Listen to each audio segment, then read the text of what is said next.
Good evening. I would like to call the Union County Board of Education joint meeting with the Board of County Commissioners to order. I now call order the Board of Commissioners joint meeting with the school board. And remember, commissioners, we don't have the fancy county, so you have to push on the button when you want to speak and then push it if you don't want us to hear what you're saying. So I'd like to entertain a motion to approve the agenda. Motion to approve the agenda. Okay, all those in favor? Aye. Any opposed? Okay, thank you. The motion passes. Okay. I would like to welcome our Mr. Chairman and the Board of County Commissioners to the Union County Board of Education Part 2 budget. Thank you so much for being here. This is our follow-on to our second meeting that we've had. And I just want to start out by saying thank you for the questions that you sent over beforehand. That was much appreciated. And one of the questions asked how much would it cost to fund a basic sound education? And I just thought it would be great if we could all open up to what the Leandro Court defines as a sound basic education. Providing students with each of the following abilities, skills, and areas of knowledge. 1, sufficient ability to read, write, and speak the English language, and a sufficient knowledge of fundamental mathematics and physical science to enable the student to function in a complex and rapidly changing society. Number 2, sufficient fundamental knowledge of geography, history, and basic economic and political systems to enable the student to make informed choices with regard to issues that affect the student personally or affect the student's community, state, and nation. 3, sufficient academic and vocational skills to enable the student to successfully engage in post-secondary education or vocational training. And 4, sufficient academic and vocational skills to enable the student to compete on an equal basis with others in further formal education or gainful employment in a contemporary society. So while we aim with Union County Public Schools to provide a basic sound education, our hope is to strive further and to continue the level of excellence in which we find ourselves, which attracts homeowners and businesses alike to our wonderful county. So I just thought that would be a good segue to open. And Chairman Rushing, is there anything you'd like to say before we get started? No, thank you. Well, other than thank you for inviting us, having us here. Thank you for the meal you provided. We look forward to continuing these dialogues as time goes on. I really do believe, I was really encouraged by the last meeting that we had. I think that the other Board of Commissioners members appreciate that as well, and look forward to meeting with you more in the future. You don't realize how important it is for you to educate us as to what you do. I apologize again to Leslie. The other night we kept her till about 11 o'clock, I think, and we had a long meeting, but she got to see some of what we have to go through. And these jobs are tough, and if they were easy, then nobody'd ever give us a hard time, but they do. And just as you get your critics, we have our critics, and hopefully by educating each other, we'll slow our critics down, and we'll make sure that everybody understands why we're making the decisions that we're making. Thank you for having us again. Okay, thank you. And I guess we'll begin. May I add a comment, if I may? In following the local media this past weekend, I noted the proposed legislation to call for a moratorium on any other lawsuit as long as setting some guidelines for discussion. And I would just like to say, I can only speak for myself, but I have not and do not harbor any intentions of, in my mind, wasting the taxpayers' money on legal action. I think we're all responsible adults here. While we may not agree on everything, I think we will come, and we owe it to the people of Union County to come to some kind of agreement on a budget moving forward. And knowing the commissioners as I do, I believe them to be honest men with integrity, and I think they truly do want to do what's right. And I know we do on our board. And so I just like to open things on a positive note that I think we can work together. I think we should continue these discussions. I know we have another one planned for July. And I am very hopeful we will have a positive resolution. And I'm looking forward to working in any way possible I can to help make that come about. Okay, thank you, Mr. Sides. Mr. Karpinski?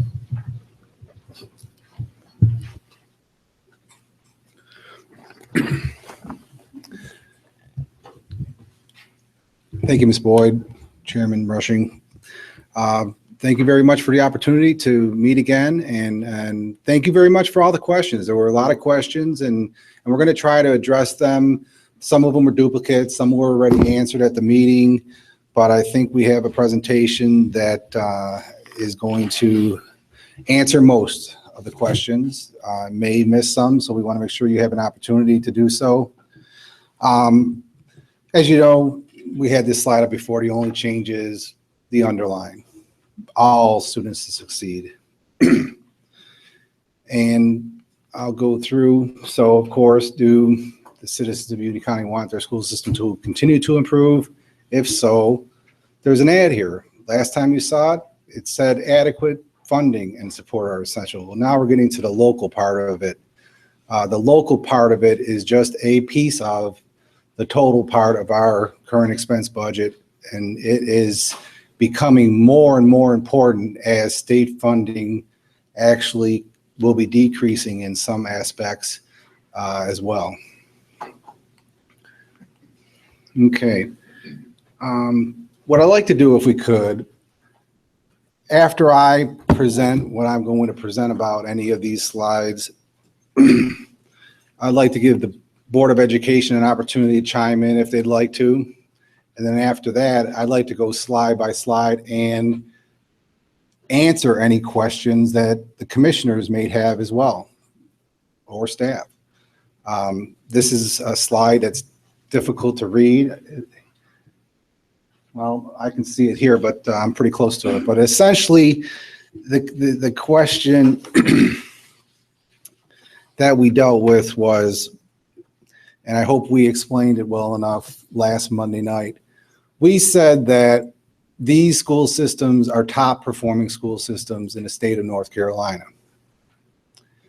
And essentially, we didn't care about how much they spent on a per pupil basis. In fact, when I went to Ms. White, I said, I don't care about how much they spend. I don't care about anything monetary. I just care about what are some of the better school systems that are in North Carolina. That's how this data was generated. Okay, so then all I did was add the per pupil expenses, state, local, federal, and that's what happened. One of the questions last week was, well, is the amount of money per pupil spent an indication of success? Very difficult, very, very difficult to answer. However, you know, I'm a numbers guy, so I'm going out there. How the heck am I going to prove that this makes a difference? Money makes a difference. Well, essentially, it happens to be that the SAT average is 1579 for those 5 schools, and Union County's happens to be 1533. Now, when you're applying for college, that 40 to 50 points makes a difference. So you know, it's very difficult to say, because there are some school systems that spend a ton of money and are not very good, quite frankly, but we're not competing with them. We're competing with the high flyers, and we're competing internationally. We're competing with all states. It's a matter of really doing our best to have all students succeed. You know, with that said, if board members, Board of Education members have anything to say about that, I'll give them the opportunity. Then the commissioners can ask questions. What we want to do is make sure when it's all said and done, you understand. And there was a lot of other questions, and if I'm going to answer it later, I'll tell you, I'm going to answer it later. But that's what the data shows, and the average SAT score is 1579.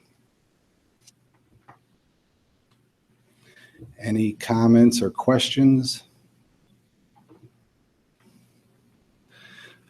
Another question that kind of relates to this slide is, well, let's isolate just local money. You can't do that. The money is so intermingled that you can't just separate the dollars. We go hand in hand. State money, local money, federal money is all in our current expense bucket, and they need to tie in together. Yes, sir. Yeah, just curious, what's the difference in the size of these two districts to Eagle County? Don't even know. Or you don't know? I believe they're smaller. It's a lot smaller. Pardon? A lot smaller. Why wasn't Mecklenburg County included in that? Because they're not as high of a flyer as the ones on the chart. But aren't we competing with teachers for Mecklenburg County as well? See, that doesn't matter. What we've determined is we're losing those teachers because of money. And no matter how well they're performing, matters not to us. We're just losing those people. A teacher, this is obviously showing top school districts, but to Dan's point, a teacher will go to Charlotte Meck or to a school district that's not performing as well as ours if the money talks. And that's what I believe, Dan, you're saying, right? Yes, sir. Yeah, you have Dare County. Pretty sure that would, oh, I'm sorry about that. In Dare County and in counties out in the Outer Banks, my brother-in-law actually does construction, was a project manager for a system where that at Kitty Hawk, they built apartments for teachers because it was so hard for them to find places to rent. And that was a partnership between the Board of County Commissioners, the school system, the local credit unions, and everybody came together to do something good for the teachers. And I think that there's desire definitely from the Board of County Commissioners to help our teachers in any way we can and be creative. One of the things that maybe we've neglected to do, it's been so many years of political, our point, your point. If we start looking at those types of things and coming together and finding ways that we can collaborate on things that make sense for everybody, for the taxpayer, for the children, for the teachers, the county will be better off. The legislation was mentioned that was filed last week. And in discussing that, one of the most important things in that legislation is the requirement that we talk. If we meet regularly and talk and have a meaningful discussion, I think that we can improve the school system. I think we can improve the county. It'll make people feel better about sending their kids to school. We have a lot of challenges facing us. We have challenges, you have challenges, and working together, we can meet our goals. What I see here is that we've been very successful, and we've been able to do it. I look at Polk County and imagine that like the state dollar is going to Polk County at $7,000. That's quite a bit of money because it's probably a small county, and they just don't have the efficiencies of scale that we have. We have a larger scale. Again, that teacher teaching 15 kids versus a teacher teaching 20 kids, you're going to have improvements there. And I think that's what this slide shows me. I may be wrong, but Chapel Hill, Carver City, that's a pretty good size system, isn't it? Is it? Like I said, I don't know. It wasn't part of the analysis. Small? Oh, so it's not the whole, it's just the city. I got you. Okay. I got you. Okay. And there are school systems that do well. It's really difficult because one of the things that came up was, well, the graduation rate at that school system was 88%. Well, so was ours back then.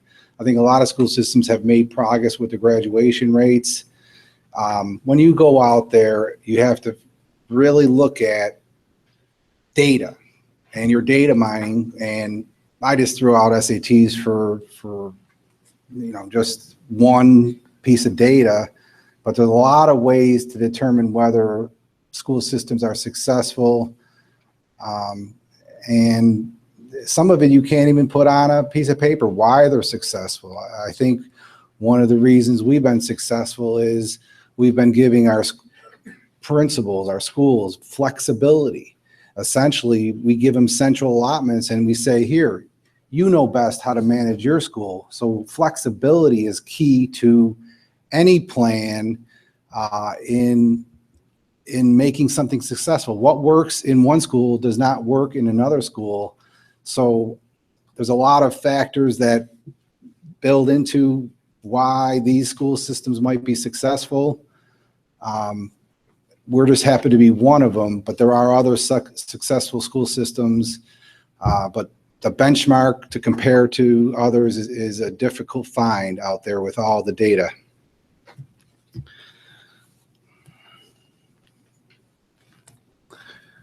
Okay.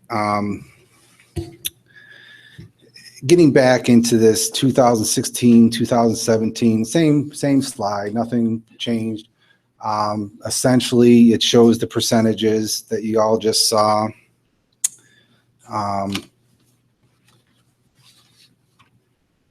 But one of the questions that was asked, fund balance restricted, 3.6 million. What is that? So I will go into that. 3.6 million not intended for the general K-12 student population. That amount is actually in our Fund 8, which is for non-general K-12 student population, and it's restricted primarily for special population programs, NC Pre-K program, which is children under the age of 5, and the UCPS is a fiscal agent for Southwest Education Alliance. So those dollars are, in the last case, not even they're a flow through to the Southwest Education Alliance. NC Pre-K program is by far the biggest program in Fund 8. And then, of course, you have your special populations. That could be EC children or others that have special needs. So that is the 3.6 million, and that's what it's restricted for. And there are other items, but those are the primary uses of that money.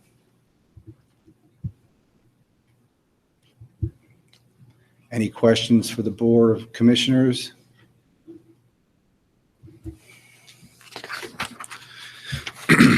Okay, then. How does your accumulate the fund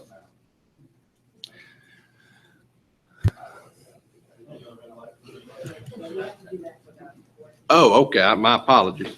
There was two parts to that question. The second part, where did the fund balance accumulate from in that 3.6 million restricted fund balance?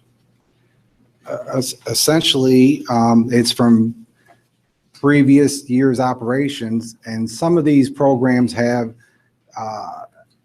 items that transpired during the summer. So that's why some of it occurs.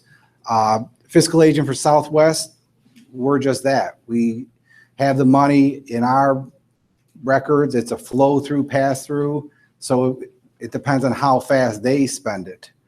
Of course, once again, we have to take the money we get from EC and special population funds, from state money and federal money. We really don't put any money into, we don't take any local money and use it for NC Pre-K for sure.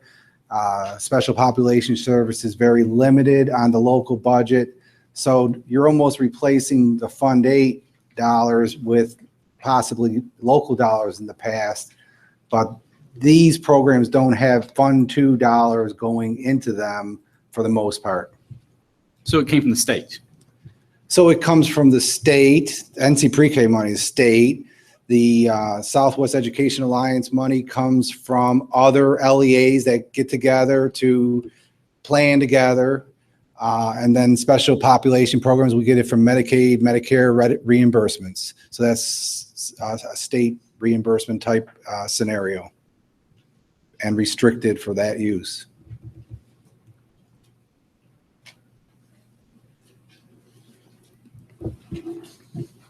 Any other questions, comments?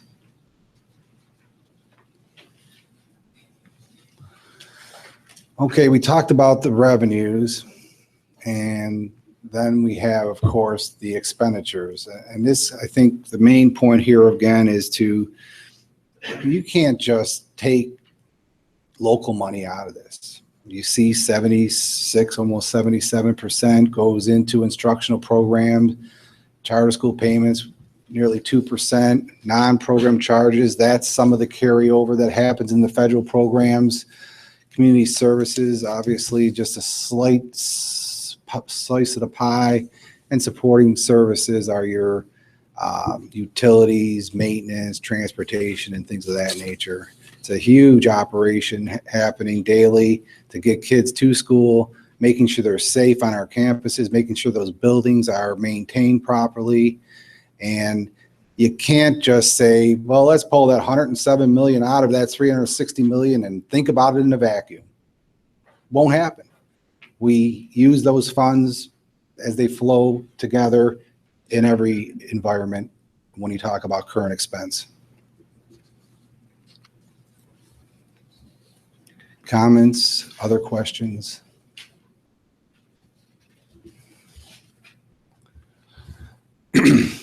Okay, one of the questions revolve around this statement that was in our executive summary.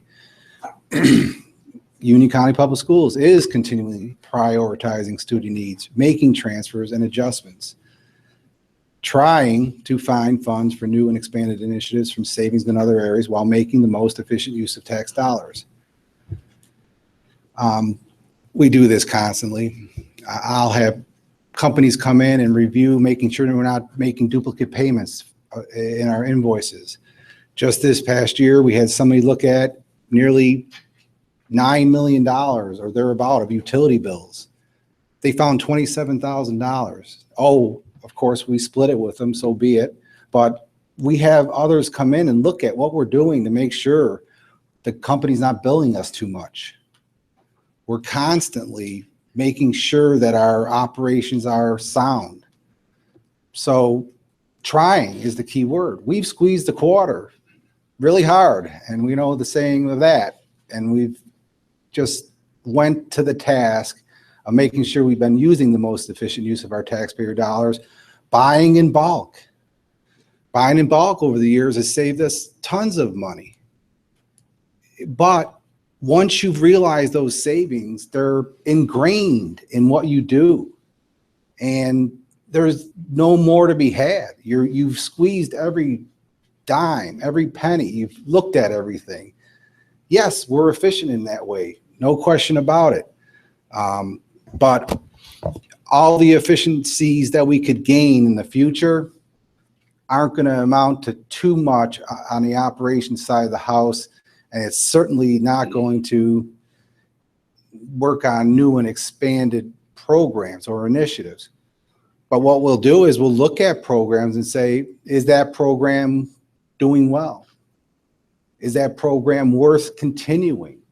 Is something new or innovative that maybe we should not spend the money there and do something differently?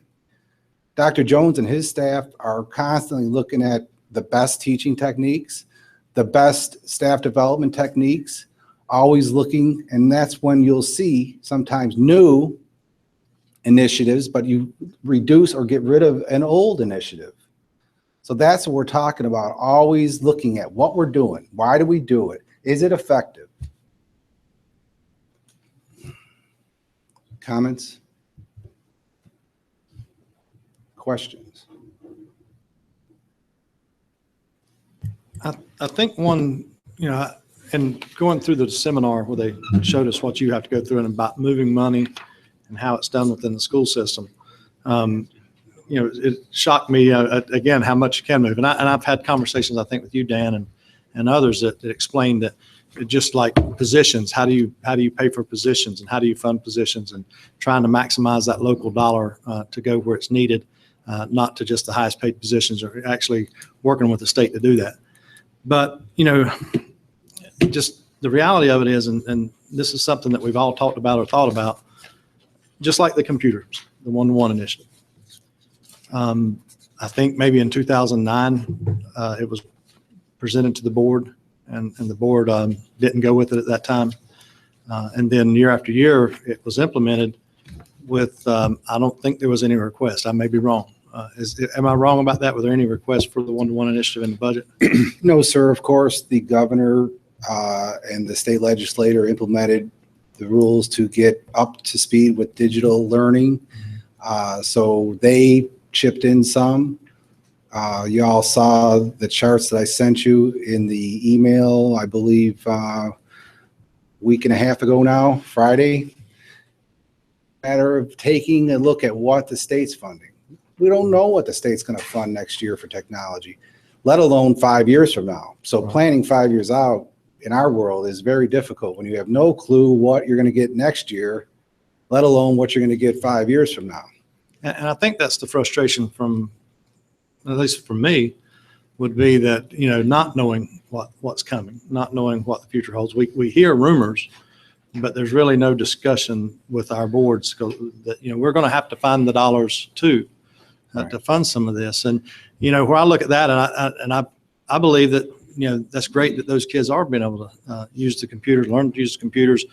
My daughter did a presentation. My wife was very impressed with it in elementary school. I understand the value. There are challenges, internet.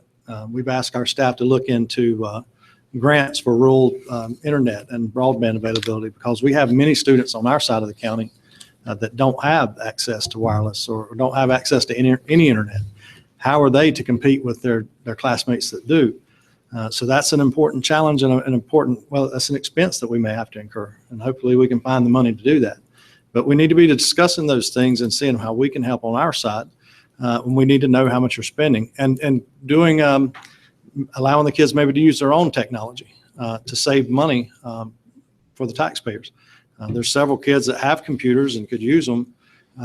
There's some that don't. And if we need to provide the ones for the ones that don't, that's important.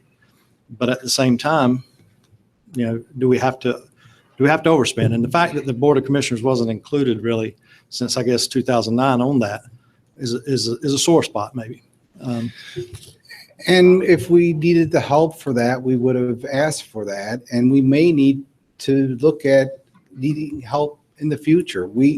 If you looked at the graph that was sent to y'all, we got a spike coming up. You have to replace these units eventually. So you either have to do it the old-fashioned way and save for it somehow, or you got to hope that the state's going to come to task with the money.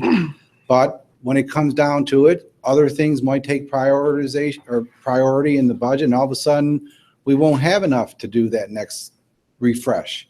So there'll be an opportunity potentially, but at the time, given the state funding and the local funding of reprioritizing, we were able to afford it without asking the county for money. And if I can jump in real quickly, first off, bring your own device. There's hits and misses on bringing your own device. I've worked in corporations where they allow that for your cell phone, but of course never for your computer because of security, because of customizations that they're making to software, because of just consistency across the learning environment to ensure that everyone's able to access. If you're using a Mac versus a Chromebook versus a Windows machine, what are you having to do to ensure anything you're downloading works on all of those? So there's a consistency basis there. If I'm correct, and you're right, this is going back prior boards before, a lot of us were on the board.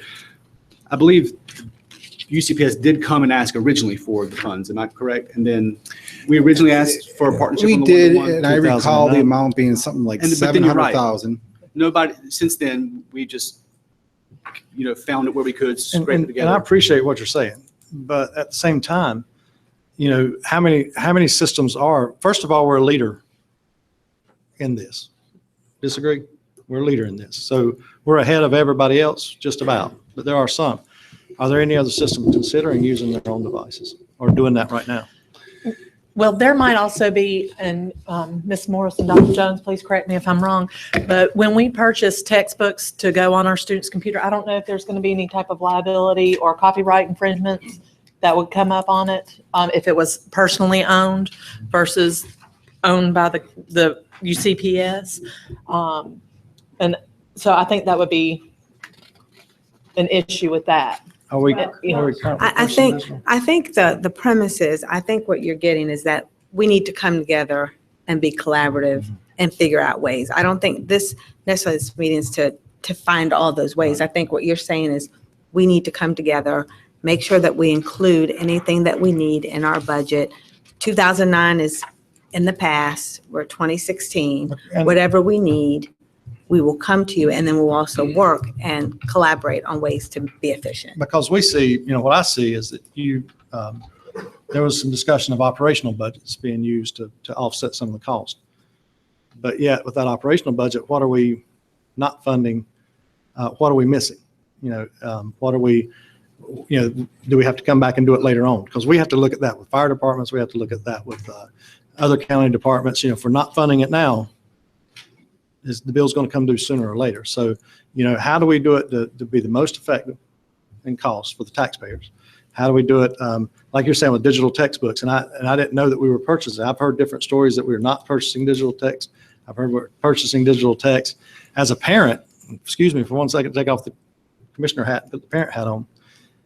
Common Core math, I don't get it. I don't understand it, and I can't help my daughter do it. And I wish I could, but it's hard. I mean, you don't have a book, you don't have anything to go by. And so it's hard for me as a parent to work with my kids on their homework. So there's a lot of challenges just, and beyond this. And then with the computers, I've heard parents say, well, my son didn't have a computer for 1 or 2 months.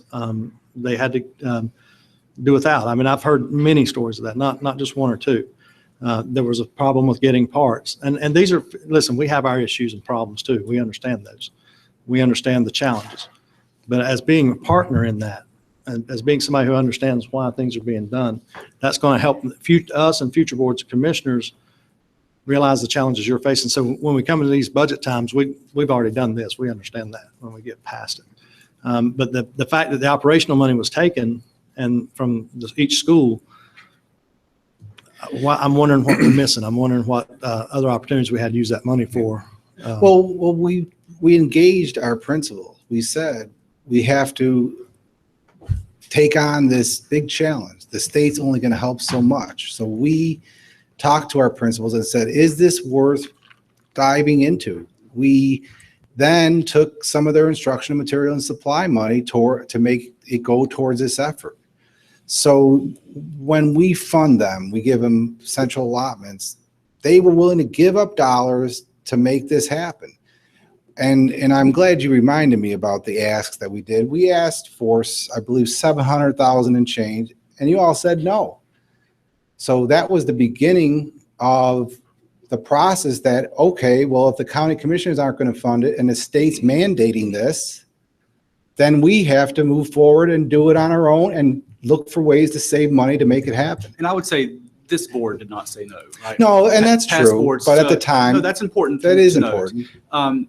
And, one thing I just want to kind of mention is it was instructional to instructional from an operating standpoint. The principals have instructional money from a central allotment to do instructional items, and they were all in agreement that they were going to take some of their instructional allotment across the 53 schools. It probably wasn't 53 at the time, maybe it's a couple less, but anyway, was it 53 and 09? Okay. And put that towards, the one-to-one digital initiative. So it had buy-in at the school level, so they could, so we were giving up something, but we were getting a lot more in return. So that it became a decision, what we want to do. And the schools decided they also wanted to do the digital one-to-one, especially given the mandates from the General Assembly, the unfunded mandates to do testing and do digital learning. Can I provide an example of an unfunded mandate? So we were told early on by 2016, 2017, that our testing would be online. So of course, that's been revised some, that they have developed their systems. But early on in the game, that was one of the benchmarks that we set. That's just an example of one of the mandates. And even this year, I believe Thursday of this week, 8th graders will be taking an online science EOG. Is that correct? Is it Thursday? Right, and 16, 17, every test would be in the 6th grade. It's online. So what's the total cost for this initiative? I mean, I know since 2009, the numbers I've seen are $38 million that have been moved from the schools to the one-to-one initiative. What additional, and that's for laptops, what additional expenditures are out there? Are there technicians in there, additional software? So what's the all-in cost? And Well, I think to the Chairman Rushing's comment, how many students, what percentage of students have full version online texts on their computers, and teachers as well? Is it 100%?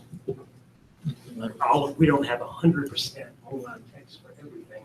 We're replenishing as we can. So for example, with the money that was allocated this year with textbook funds, we went and said, where were the current needs?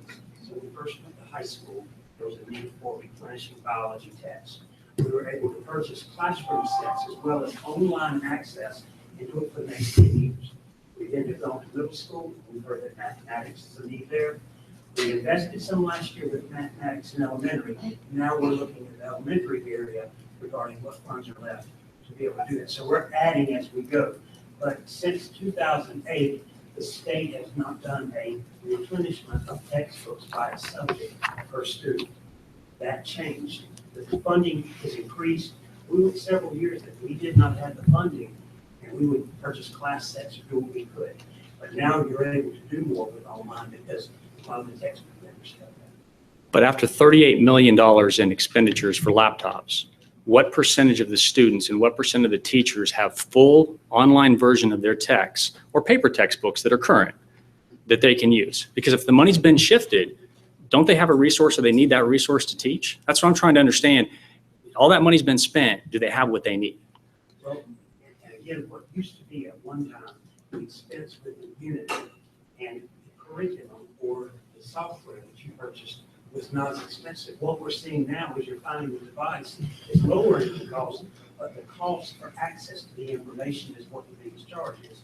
So for example, with our special, with our funding that we have with DSSF and high priority, we purchased about $900,000 in access for online repositories, video streaming, resources that teachers can use and build their learning management platforms. So we're trying to provide those resources that they can pull and they can teach. And then also, if we can purchase textbooks and digital access, we use digital textbook funds for that. But that's about $900,000 that we use out of funds to purchase access for those resources. But what percentage of teachers have full text and students? Well, they all either have access. When we purchase digital text, we purchase it for every teacher to have access. We don't have a store where we say, sorry, this school does not have access. But as we replenish, we purchase it for all. But it's a gradual process that we're replenishing because the state has not kept a replenishment. So But not what 100%, not 100%, but I would say, and stop me if I'm wrong, 100% of our students and teachers have the curriculum that they need to teach the classes. Correct. Not every class has a text that's been adapted for that program. But where a text has been adapted, be it electronic version or a textbook, that's available to every teacher and every student. It depends on what the curriculum requires and what the class requires, whether there's a text, whether there's online materials, how the curriculum is based. Am I correct in that, Dr. Jones? But again, I go back to my question. They have the curriculum, but they had textbooks before that they could access offline. The curriculum that you have online, if the system goes down and their network is down, do they have access to those? Absolutely.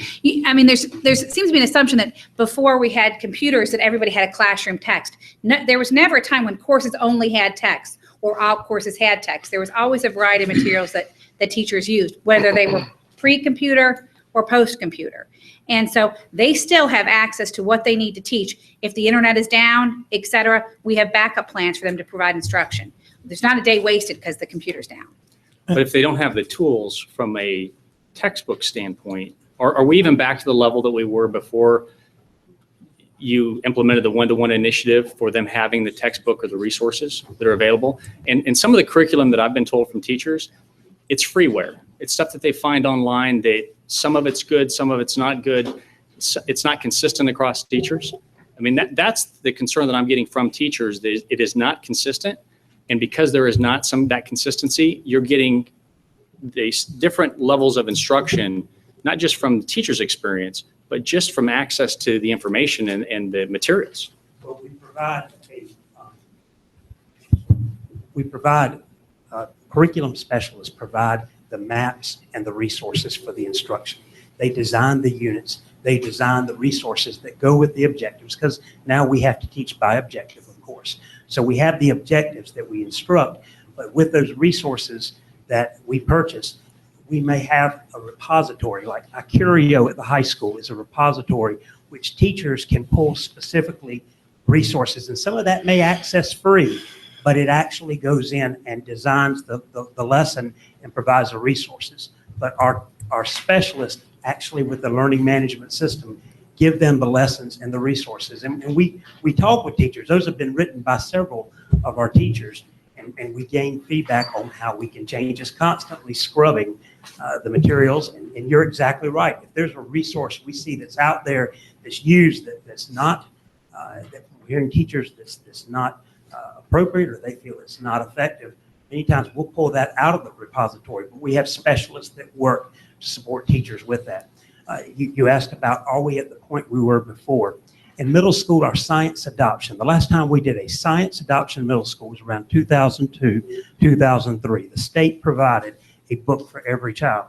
Well, now what we have, since that book is actually still around and we haven't had a one-to-one, but what we do is we have the framework, and then we use discovery education that has streaming videos and lessons and assessments that teachers can use and go with that. Also, when we talk with vendors now, we say, what happens if the internet does go down, or a student goes home and doesn't have the internet access like you spoke about? How is it that we can look at, are there copies that can be downloaded or accessed that the lesson can go in? And that's discussion that we do have with those vendors. So how many of those curriculum specialists are in UCPS right now? And is that a new position as part of the one-to-one? No, sir. No, sir. We haven't grown in that area. As a matter of fact, when we made cuts years back, we didn't add to that area. We actually made cuts. So in the high school area, for all of our teachers, we have an ELA that works with language arts. We have a mathematics at the high school. We have a science that works with content. Remember, these are folks that are responsible for supporting teachers with understanding content. If I have a new biology teacher that's struggling, we want to make sure there's somebody to help. So they work with content, but we cut a social studies position to keep teachers in the classroom. So that social studies covers grades 6 through 12.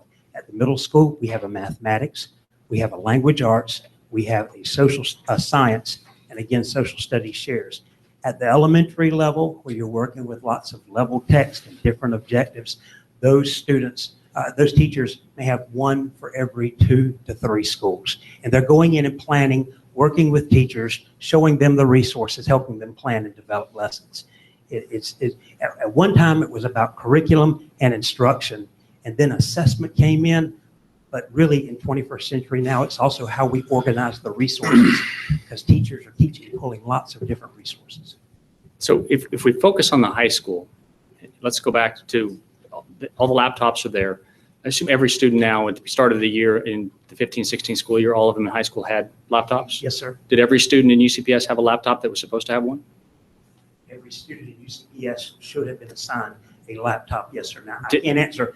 I don't work specifically in the area regarding if there were laptops that had problems with difficulty or parts or what, but the allocation was, that's considered a source as a textbook. I mean, a device that they should be able to use to access resources. Okay, Yes. so we'll stay with the high school. Okay.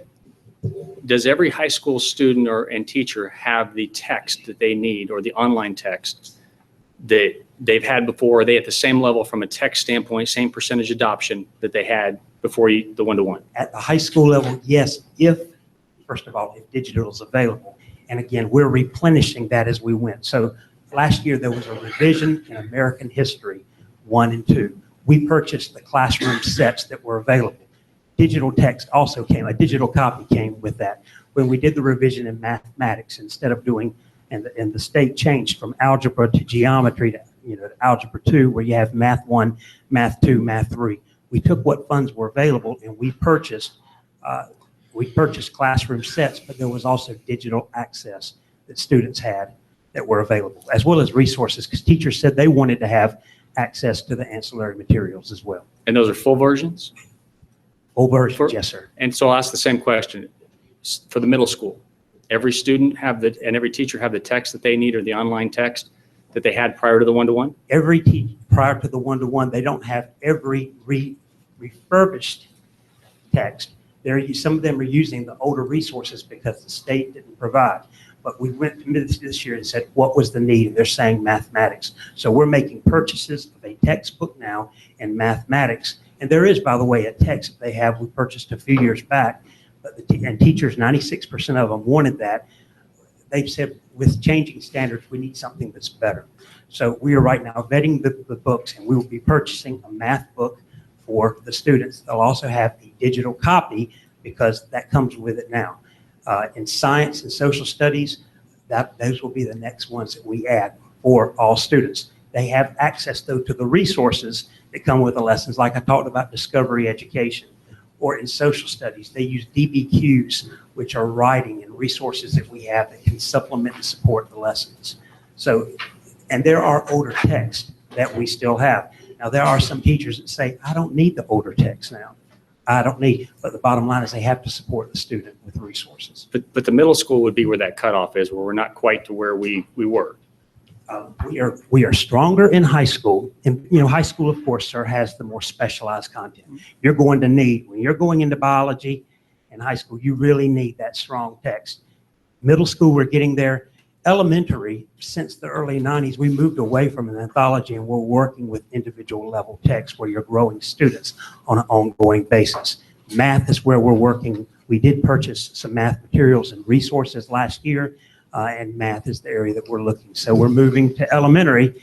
And again, we had more money in textbooks this year, so that's what we're doing. And we heard from parents and from teachers that they would like more text. So if I remember correctly, the laptops were rolled out to the high school, then they were rolled out to the middle school, and then the elementary. Actually rolled out to middle school first. Middle school first. We started with a pilot in 6th grade at 4 schools. And we started a pilot with high school, but we moved it with middle school first, 6, then 7, 8, then high school, and now to elementary, 3, 5. And then my understanding, Dr. Webb, K2 would be the next. Am I correct in that? At this point in time, the Tech Council does not want to move to a K2 as a one-to-one. And at the elementary, the 3 through 5 remains at the school. It's not a take-home device.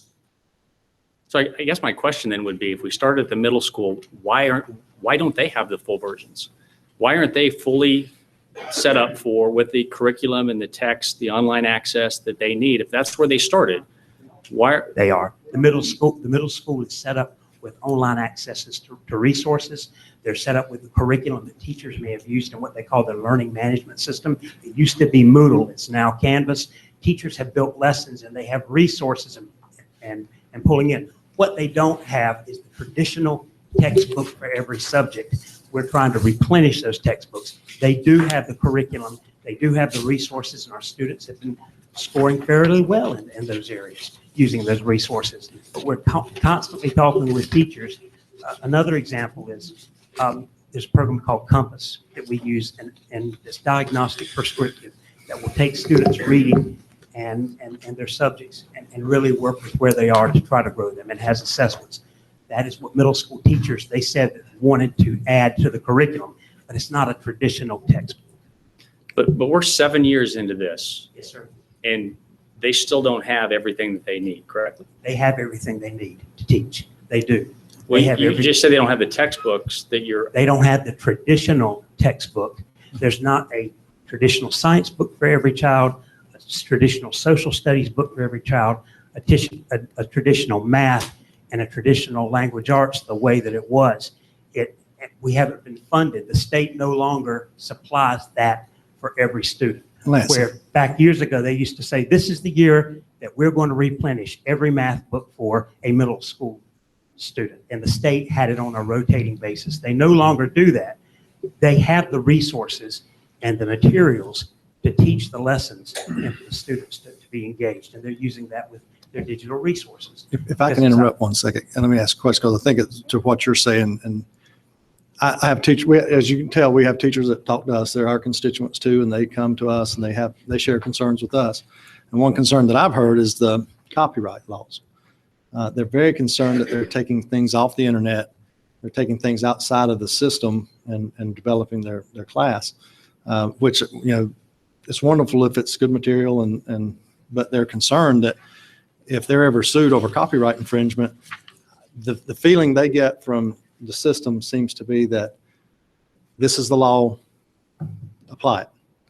And they don't know if they're going to be backed up if they do get in some kind of trouble. And I hope that y'all would make a policy of that if anything would happen where a teacher got in trouble for copyright infringement, that you would provide, that you would stand behind them. You know, We Dr. actually Jones, did copyright training last year.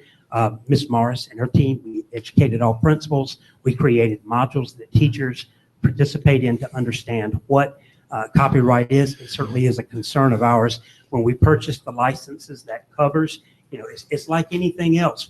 Teachers can grab anything, but when I was teaching without a computer back in the day, I could have gone and grabbed a workbook from somewhere that I may not have had the license. That ongoing education is important. We have been educating teachers, and what we do provide and give for them is under license. And that's my question, Dr. Jones, just to clarify. The teachers are not having to go out and get things unless they choose to. They're provided everything within UCPS to teach that curriculum. Now, if they've chosen to go out and find something of their own, that's what they're doing. Some do, yes. But they wouldn't have to. They could just take what we have and teach to the curriculum that we're teaching. Right. Well, there are lots of free resources that are out there, and we spend time working with teachers on how to vet resources. For example, we had a teacher that may pull a resource in history, but the organization that may have created that resource, if they're not careful, could actually be working against the fundamentals of what we want our students, or working against the curriculum and instruction. So we work with teachers on how to scrub and vet their lessons. But there are some, if they want to go out and pull worksheets offline, a parent can do that at home as well. And the lessons have the resources that are embedded, that if they select, it will accompany and provide the student with the instruction. But there are some teachers that they like some of the traditional methods, or they like some, when I say traditional, they may want to go out and have a book that has worksheets, and they may access and pull that. We try to work and guide teachers through that process, because it's about high order learning. Yes. Can I ask a question, please? You keep referring to online. Yes. Is this able to download to the device so they can work offline? I got a presentation by DPI on the amount of people in North Carolina that don't have access to the internet. And the county, as the chairman said, there's a large part of our county that falls into that as well.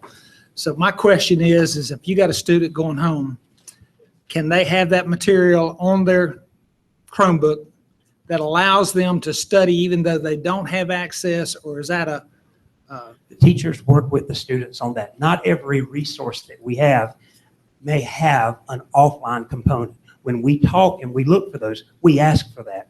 And vendors are getting better with that because their technology is developing as well. For example, when I talked with Discovery Education the other day, they actually said the lessons could be downloaded, and the student can take that home. Because students have a learning management access, what we call Canvas, many of the teachers can download those materials and the student takes it home, and they don't have to have that access online. But that's not available for everything. And then Well, they print, and then they have it available, they will print things with their worksheets. Yes, and teachers will work. Teachers will work with students. If they don't have the access, it is not a penalty. They are not penalized because they do not have. But more resources we want to be able to download that a student, when he or she goes home, can have the document that's on there to work with. And correct me if I'm wrong, I'm just, I'm putting my mother hat on, having two Union County students. But each teacher is encouraged, I'm not sure if every teacher does this, but each teacher is encouraged to have their classroom, what was called their Moodle site. So my son would go to Miss Smith's social studies Moodle site. And on her site, she would have that social studies textbook. So the memory would not take up my child's laptop. He would just go to her Moodle site and pull up the textbook and go to chapter 3 or whatever his assignment was, answer the questions on his laptop, and just upload it right there for her to grade. And if his internet was down? And so I guess that would be the challenge, if you have internet access or not. If there is internet access, the teachers modify. The teacher's not a nice student will not be penalized because they do not have that access. But it's a really great, as a parent, it's wonderful because they can't come home and say, well, I lost my worksheet on the bus, or the dog ate my homework, or, because it's right there on that teacher's website. So if they printed off a copy for you, great, but it's not absolutely necessary if the teacher is keeping up with her Moodle site and putting the weekly assignments down. Then even the parents can check in and say, did Johnny turn his homework in on time? And even the parents can take a look at that and see, whether they uploaded it to the teacher so she could grade it or not. Something that's also interesting is sometimes the students will take the device, but they'll work off of their phone as well. Sometimes they choose to do that, and if it's a web-based access, they can do that. But that was to Jason's point. He said that that's a no-no. Well, you can't stop them from accessing a public domain site. Right, but We don't encourage it. We don't encourage it. We don't encourage it. I We don't understand. encourage it. Because I don't think we encourage that in the county either for people to. Oh, we don't encourage it, but sometimes because it's web-based, Right. we have students that have used that before. And one of the best things y'all have done, I think, is Power School. I love it. What best thing for parents, worst thing for kids, I guess. Every morning. So you keep up and track what they're doing. But yeah, this is not, we understand technology. I don't think there's one of us up here that doesn't use technology. It's just, again, being a partner in this with you, better understand it. I watch our faces as we're talking about this. It's like, we got to talk about this again, because it's something like we hear it 100 times, but if the public's hearing it for the first time, it's tough. And then we're hearing a lot of this stuff for the first time. And again, we hear from teachers and we hear from people employed in the school system, then they have concerns too.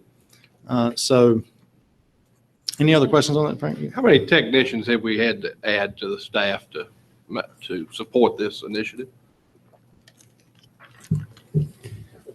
It's been a long time since we added staff to that. Pardon? It's been a long time since we've added staff to that category, but Dr. Webb may know more details. From an engineer standpoint, Commissioner, is that what you're asking me? I'm curious how many technicians have had to be added to staff to support this one-to-one initiative? Yeah, I believe that our engineers, I might be off one. I think we have 5 techs that work the depot. And then there is 1 engineer at each of the schools, middle and high. There's none at the elementary. We service those. So what is that? About 25. Okay. So we keep 1 engineer at the middle, 1 engineer at the high school, and 5 at the depot to handle the elementary that come in and so forth. Okay. And then one follow-up question to that.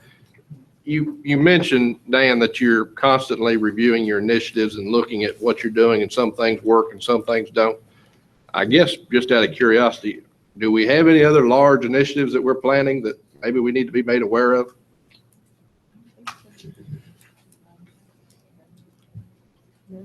I don't get involved necessarily in those big Mr. Akins, picture. we're going to be hiring a new superintendent this fall.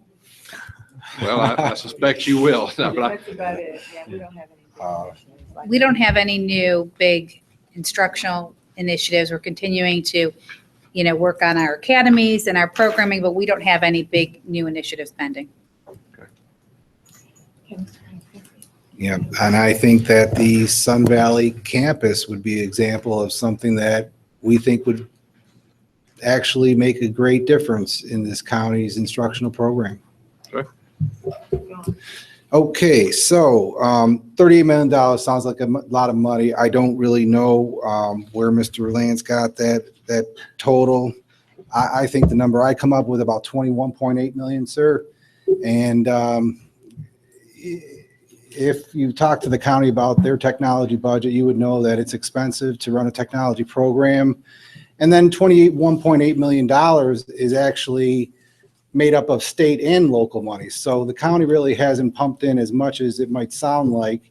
And then if you break that over a 7-year period, so if you could help me with where you found that number, we'd look forward to answering what makes up that 38, if you have that number. Well, unfortunately, I've had to kind of piece it together because the school system doesn't give us that information. I actually sent you a graph of that last Friday. You sent me the graph or 2 for Fridays ago. for the technology. Yes, not sir. the other things that go together with it and not part of the one-to-one. But that was just after we'd requested it since 2009. So we're in year 7 and we finally get the information that totals it up.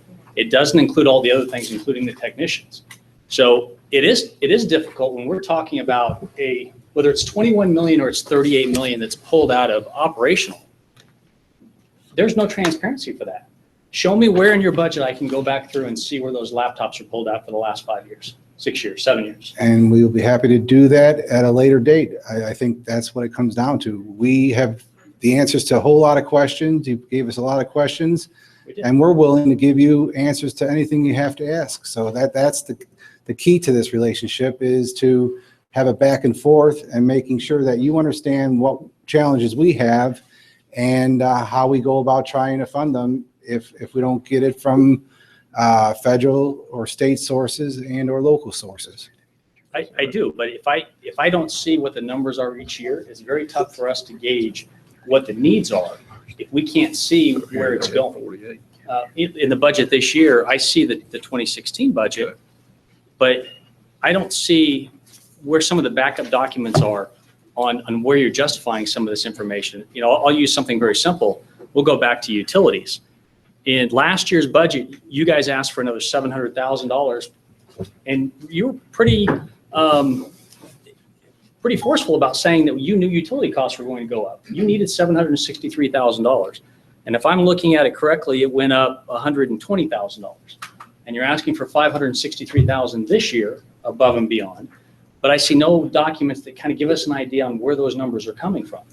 That's the kind of information that for me would be helpful, is additional budget documents. If you want to break it down by code and say, here's what we spent each of the last 5 years, here's what the original budget was, the amended budget, and then on top of that, here's what we actually spent in each category along with transfer in and transfer out. Right. Without having to dig through numerous files, I'm having a hard time trying to put this together where some of these numbers are coming from.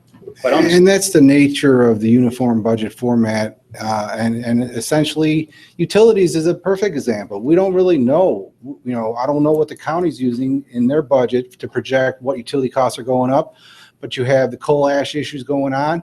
And then it's also dependent upon the weather.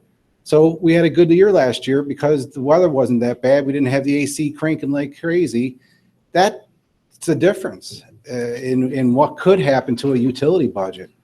Well, I don't think it's a budget issue as far as it's the information that we're getting. It's disjointed at best, trying to put things together. For example, on the Friday before we had our meeting, on the whatever that day was, I apologize, you sent over a large packet of material that included budget codes for each year, and there were spreadsheets, and it was basically a data dump for us that night, for us to see for the budget on Monday morning. Yes, sir. When it should have been relatively easily to pull out each individual year and do a comparison year over year, so we can see a trend from year to year on where some of these dollars are going. That helps us be able to understand your needs. And I was providing And I to think that county this is, staff. and I think this is good, excuse me, Mr. I think this is good dialogue. And as opposed to you didn't, let's do a lesson learned so that we know what we need to do going forward. And I know some may say, well, it's common sense, or it's the way what one person may think it should be done and what another, but this is good dialogue to take note to what it is that you want to see, what we should be providing. And I think that we can take that as a lesson learned and move forward and just, understand and recognize that's good feedback. Well, And I was under the impression that some of this information we give monthly to Yes, staff. sir. Oh, yes, ma'am. And so This is an important thing, because in your budget ordinance last year, you asked for specific data. And you said you wanted an electronic format, and we've been giving it to the county monthly. So, Mr. Yates, have we complied with that ordinance for now going on 2 years? You can want the monthly reporting. Yes.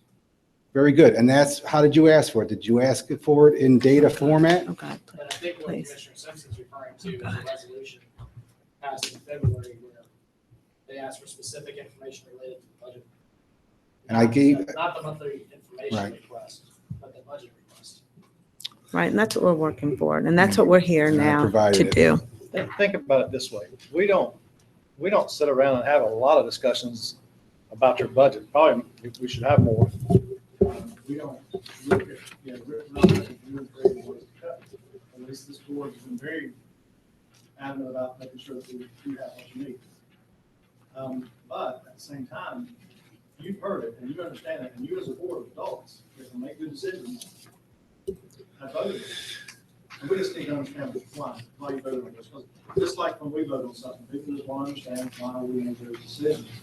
And if we just know that reason, sometimes it's just as simple as, hey, this is the law. This is the way it's supposed to be. And it's as easy as that. And what we're looking for is just, as we go through and make the hard decisions about setting that budget, that we understand your reason. And you have, there's things that you disagree on. We've seen that in public, and we would expect y'all to disagree on things from time to time. But is it a situation where we have a priority in one area or another? We just don't know. So this information of what we're asking, what you're providing, and hopefully even more information comes in the future, it just helps us understand what your needs are. And as this moves forward, hopefully the Board of County Commissioners School Board understand each other so good that we don't even have to worry about this. It's very, that's why we need the information. Again, we're not trying to find things to take away from it. We're really not doing that. I don't think that any of you disagree with that statement. There's not been a meeting that we're trying to take. We're trying to provide and make sure that we protect the taxpayers. Our questions, the volume of questions, I know they probably seem overwhelming. That I think it's a joint responsibility and a failure that we haven't gotten together before. I'm on the Education Steering Committee for State Association of County Commissioners. And so I get to talk to the county commissioners from the sites and the ones that work well. It's one common thread I keep hearing from. I had one gentleman say, I meet with them weekly. And they meet on a regular basis. And it's kind of like a building block. The questions can answer themselves if we get together enough and ask questions, and maybe it won't seem confrontational if we do this on a continuing basis. And as we better understand your budget process and you understand our abilities, I think that'll help all of us. But I look forward to many more of these meetings. We've had 2 recently, and so there's a lot of questions. But once we meet together more frequently, we'll be able to spread the questions out and have a better understanding and not seem to be dumping questions on you. And I don't mean to say dumping, but we have questions we don't understand. Could I ask a question of the county, maybe if staff wants to chime in? What is your budget adoption schedule as far as, do you have assigned workshops specifically for the education budget where it might behoove us to have staff in attendance or someone to answer questions? Do you have a specific workshop for just the education budget set up? We have not in the past, and that primarily because statutorily, you are not required to give us a budget until May 15th, and I have to present a recommended budget to the Board of County Commissioners by June 1st, which does not precludes having a lot of dialogue. Now, I have talked to some of the school districts who they make the determination that we understand where you don't have to submit it until May 15th, but may do so sooner than that so that those type of dialogues and workshops can occur. I would assume you'll have some type of work sessions before you make your final budget decisions. And if we kind of had a feel for or an invite to those, knowing that education would be on the topic at that particular work session, it might help expedite things by having someone there to answer questions directly rather than we have to go back and forth. Does that, do you do the same kind of thing? I have to deliver my budget to the board really by Friday. In a week. With my recommendation, as it also relates to Okay. UCPS, because it has to be the entire budget document. I'm required to do that statutorily. So there will be a public hearing on the budget as a whole, which right now is slated for June 6th. which at that point in time, the focus will be on the entire budget, but since there hasn't been a public hearing on the UCPS portion, I would anticipate, I won't speak for my board, but I would anticipate that's where they may focus a lot of their attentions. And then they have to adopt it no later than June 30th. Do you anticipate any special called meetings for your budget other than just the 2 in June and adopt it towards the end? How do you anticipate? Okay. Do you have a feel for that yet? Oh, okay. All right. Well, if and when you do, it might be helpful if we could have people in attendance, if we know that's going to be the topic, besides the hearing, if we know that's going to be the topic of a regular meeting or a work session you have, if we could, attend to provide instant answers rather than having to get back to us, if that'll help the process, I'll offer somebody else to go who knows what to be talking about. One thing good about you coming to our meetings, and I know that Chair Boyd and Melissa, Ms. Hale came, I think you've been to a few of our meetings. One thing you get to see when you come to our meetings, and we came to your meetings, and we get to see what you do. I think it's wonderful how you take the kids and you bring them in and you follow them for their achievements and the things that you do in your meetings. I wish we could do those things. Very nice. But when you come to our meetings, you see the challenges we face. You see the homeless shelter. The folks come and ask for money to help build a new homeless shelter because there's a need there. You see the fire departments come and ask for funding. The libraries, which we're trying to find some exciting, creative ways to make those things happen. And when you don't realize this, but hearing the things that you say, just like the broadband, those plant seeds in our minds as the people who find the money. We're looking for the money. We're trying to find ways to get the money to you. So when I look at the dropout rate, one thing that we do in our private business is we try to help the dropout rate because there's some kids that don't want to stay in school unless they're in vocational agriculture or they're in FBLA. Dr. Junax told us last week how FBLA and those businesses and vocational instruction help keep those kids in school. And I know that because I was in FFA. That's probably why I'm sitting here. We understand that helps. We just need to know what the challenges you're facing so we can help facilitate this, because we have kids in school. We have a state agency. The businesses that we try to recruit to come to Union County through economic development, they don't come here because we got bad schools. And y'all know that. We know that. And any challenges that you face, we don't need to drum them up. And I would hope that y'all, there's issues and there's disagreements that we have, but I would hope that y'all have seen over the last year, we really have tried to downplay any problems that we've had. There's problems with the public.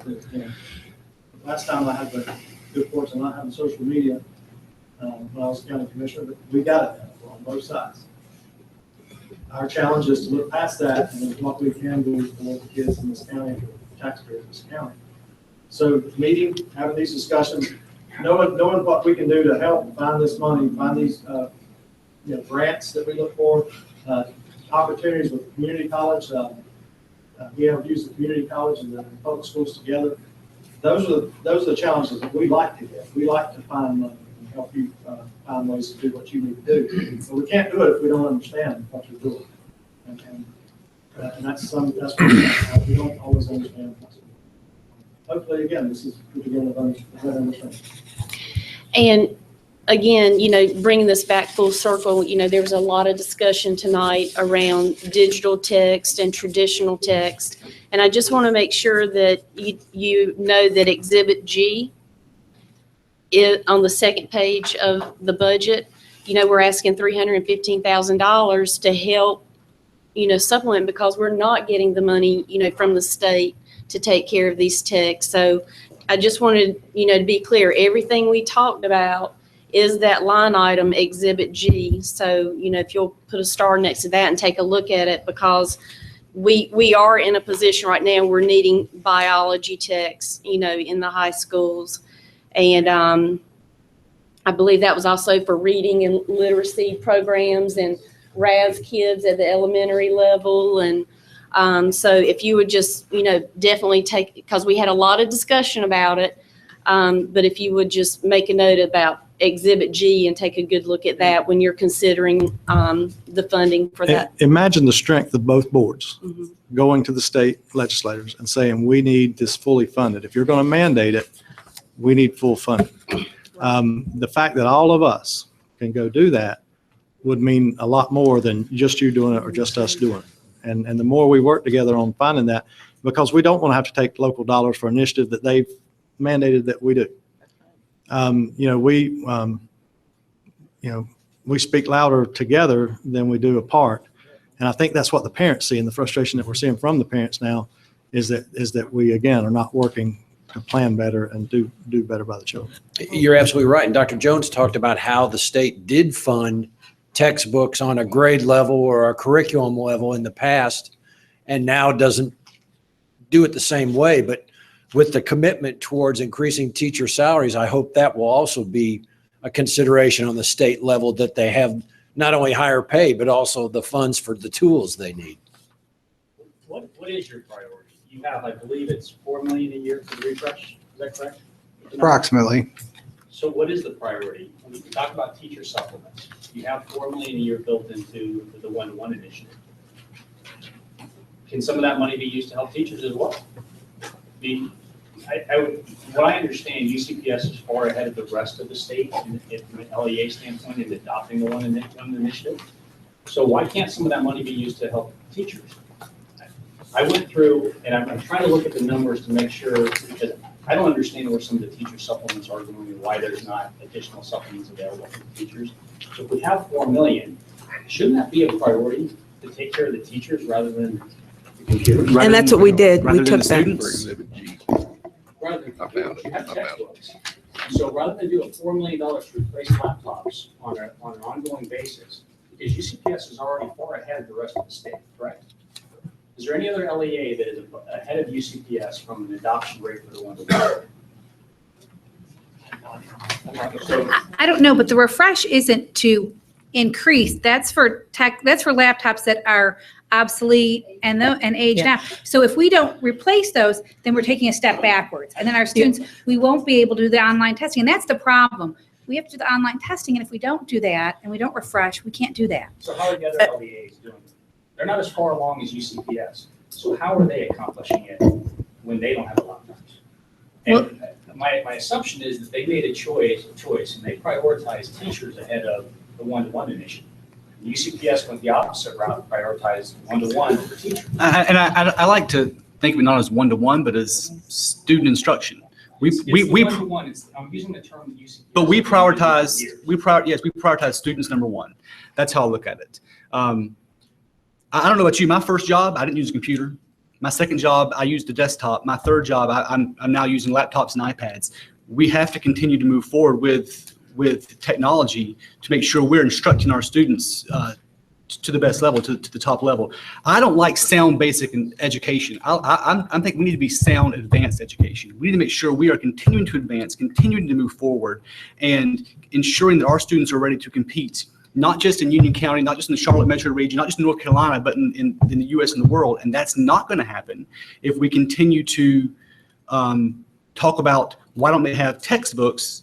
We need to make sure we're talking, do they have the curriculum they need in some way, shape, or form? Well, you threw up a bunch of other LEAs that had higher performance than UCPS, correct? That was in the earlier slide? That was one of the comparables? Equivalent. Not performing. And are they as far along in the one-to-one adoption as UCPS? I don't know. Well, a lot of those LEAs, while we were sitting here, I did look them up, and they only have 2,000 students, 4,000 students. We're trying to take care of over 42,000 students and, all of our teachers. But they also get additional state funds and other things. So that's one of the things I'm trying to understand is other LEAs have not made the one-to-one push as strongly as UCPS. And I understand Learning for Tomorrow, but the response I always get is, we need them for testing. Well, how are the other LEAs doing it? Because they're under the same mandate UCPS is. So why at some point, before we got to this stage, didn't UCPS put teachers first instead of computers? And once the teachers were taken care of from a supplement standpoint, then we started working on the one-to-one initiative. Again, I think we put students at the center and the technologies to support the student learning. So I think it's not accurate to say we put computers in front of teachers. We put student learning, student excellence, and student instruction as our number one priority. And that's how I see it. And I might add that we had about 2.9 million left, and we took all of that and gave the teachers a bonus at the end of the year. So we did make our teacher, we took that complete balance that was going to be for their teacher refresh. And instead of the teachers getting their laptops, we gave them the money. So we did do that. And at the end of 15, where did that money go? Well, I'm talking about today, what we did. But at the end of last year, there was a balance left over approximately. But 3 million. we Did took that- it that all. was a one-time We payment? took it all. We took it all. What was left, the entire balance, we took it off In and gave them. 16, I understand that, but in 15. And that was money it was carried over. Interesting, but at the end of 15, Mr. Kapinski mentioned there's $3 million left over, I believe. And that was for the one-to-one initiative. So again, I'll ask, if you did it this year, why not last year? Why not going forward? That some of that money gets used to take care of teacher supplements. And I appreciate one of the responses that I got back, I think it was yesterday or today, on the question on the supplement. I'm trying to find numbers that match, to be quite honest. If I go to DPI's website, I showed teachers, elementary, secondary, and other teachers totaling 2,517 from total funds. Under your paperwork that you sent me, I showed 2,441. So if I take the supplement this year, and I take that supplement, I divide it 84.5%, which is what you said went to teachers, I come up, according to DPI's numbers, with a supplement of $4,309 per teacher. If I use your numbers, it's $4,443 per teacher. But based on your charts, I'm only showing a $3,776 supplement for a 5-year teacher and $4,100 for a 15-year teacher. Both of those supplements are significantly less than the numbers I came up with using what you provided. Now, you've got to realize that some of those, a teacher is a teacher, even if they're a principal, if they're a media specialist. And so I think that's where we'll talk some of what a teacher is. And we only I show believe you you the broke those first out. 15 years. Of course, teachers that are more experienced get more supplement. Then you also have high priority supplements into that mix. But it still averages out. Yes, you pay and more or we you have pay less, slides it about averages that as out. well, going forward. Yes, sir. And the numbers, that's why, and I believe you said, your comment was the percentage of object code 181 that is provided to teachers. Please see the attached pie chart, and this reflects 84.5% of object code 181, which is classroom teachers. Using your statement and using the numbers that you provided, the average teacher supplement in Union County should be $4,443. If Sir, it's not, that actually is the DPI definition of teachers. And there are media specialists in there and other categories of people that, when we report to the state, they capture that data as teachers. So I think you have the report possibly at your desk right in front of you that shows the state asks us yearly on the SS 300 that I think is right in front of you, and it says who's teachers, who's principals, assistant principals, coaches, band. I'm using the statement from the letter Chairman Boyd, or Vice Chair Boyd, sent to us today. And it says, object code 181 is classified as classroom teachers. All of those teachers were provided the appropriate supplement, which is 84.5% of the $12.8 million. Yes, If I sir. do this simple math, I come up with a $4,400 supplement. And that's the problem. You're doing the wrong math. And we'll explain to you further in this presentation that your math is wrong. Okay, Okay? Thank I would you. love to see that. All right, I want to go back to Ms. Boyd with two things. One thing, Commissioner Simpson, you alluded to the utilities.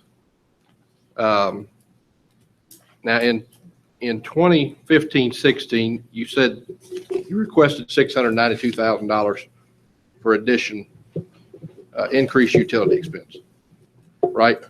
Yes, sir. Okay. And so when I look at your Exhibit C, in actuality, it was 115, a little over 100, almost 116,000, right? I'd have to look at it. I Yep, don't I can memorize tell you, every number based on on the the numbers page. you gave me, it's 115, Right. 752. My question is, Ms. Merrill, you mentioned you needed 315,000 for digital traditional content curriculum. Could that $576,248 not be used to fund that? Or where did that money go? The year's not over, and, you know, we don't, the bills But yet aren't you're asking done. for you're asking for an additional $477,248 this year. That's right, and it's a budget, it's a proposal, it's a projection of what we think we might need, but honestly, some of these numbers, you're not sure what the number to even project is, especially when you don't get it. You know, we didn't get anything from the state this year. We usually got planning allotments from the state. They didn't give us till late. Then the governor came out. The House budget actually came out after our budget was due to you. So talking about, you know, what Ms. Coto's talking about, it's very difficult to put together data when you don't have the data from places, from other areas. Mr. Yates, what did you use for a % of utilities increase in your budget? I think in total, we're up just a little less than 1%. But how much did you project going forward for the next 5 years? I'm talking about for the next budget cycle, we're up about a little less than 1%. Probably for the next 5 years in total, we're probably up 3 or 4%. I think we grow that at inflation at about 2. So 3 or 4 plus 2. So given more our than, initiatives and everything else we've done with lighting and building and HVAC systems, I don't think it's unreasonable to expect we'll be about 1% growth. well, it's great that you've been able to retrofit your lighting, and that's a lot of part of capital budgeting. If you want to reduce your electric costs, you got to make sure these balusters are the lowest they can be. Things of that nature cost money, and it's capital dollars that we're talking about. One thing that I've learned in the school and the School of Government showed us was the fact of what you're saying with the budget. Your budget comes out in pieces from the state, the federal, the local. So you may not know what you're going to get until later in the year even. So, you know, I think we would like to see more of, and you may be providing this to staff. Jeff, you tell me if you're getting this, like if you have savings, if you have those electric savings, you know, where does that money go? Is it just used, is it thrown into a pot and used for things that y'all want to do? Or again, going back to the one-to-one initiative, if those kinds of dollars are going in, if you're saying that we need so much, what are you doing with the savings and where can we use it? Don't you think that becomes micromanagement on the Board of County Commissioners' part? Listen, we really do it to them. We have to raise our hands to set the tax rate. And we do it to our staff. I'm sure they get tired of us micromanaging, I guess, them. But when we have to raise our hands and we get the phone calls of why did you raise my taxes? We just want a good answer to that. And if we got a good answer to it, then the people seem to take that pretty well. But if we don't know, if one hand doesn't know what the other hand's doing, it makes it tougher for us to explain that. And as we move away, I hope to see that we move away from the political arguments and get back to business, get back to the business arguments. Lance is making some very good questions in regards to teachers, because in years past, we've been beat over the heads by saying, well, you don't like the teachers, so you do this. Well, I love my kids' teachers. I stand behind my kids' teachers. We'll do anything to help my kids' teachers that we possibly could. I have a lot of friends that are teachers. I have a lot of teachers that are still teachers. There's nothing that we want other than to do, again, make Union County Public Schools the best system in the state. But we need to know, again, be a partner with you and knowing where the money goes. And I don't want you to take offense to that. And I don't want you to think it's micromanaging, because these are sincere questions that we have. And it seems like a lot, but it's due to years past. We just haven't maybe done as well as we could in communicating with each Well, the other. way the statutes are written, you basically have the ability to go to function, purpose, pretty much that's it. You've taken the opportunity to try to go further than that. We have uniform budgets, and it's pretty much what we spend money on salaries, what we spend money on benefits, what we spend on money on instructional materials and supplies, what we spend on contracted services. Anything below that is below the line. So let's move on if we can. We need to take a break. There's some board members that need to. Just one follow-up question to Commissioner Akins' question. So what methodology did you use to arrive at the 12.5 million in utilities this year? Can you just walk us through that? Essentially took the budget and added 5% to it. No other methodology other than that. And that's why I'm trying to understand, is that your approach for some of these categories? No, everything else other than that is based on comparison to other supplements in the state and national. If you look at our budget request of 15. Can I jump in for 1 second? Like, I'll give you an example, Commissioner Simpson. The money for the curriculum and the instructional materials that Ms. Merrill spoke about. The curriculum committee and the finance committee actually asked Dr. Jones and his team to come up with what number they needed. So it wasn't just a swag 5%. It was, what do you need over and above what you have to put into the budget? A lot of the items in there are, so I mean, so I hope that shows you that is some, some thought process around that.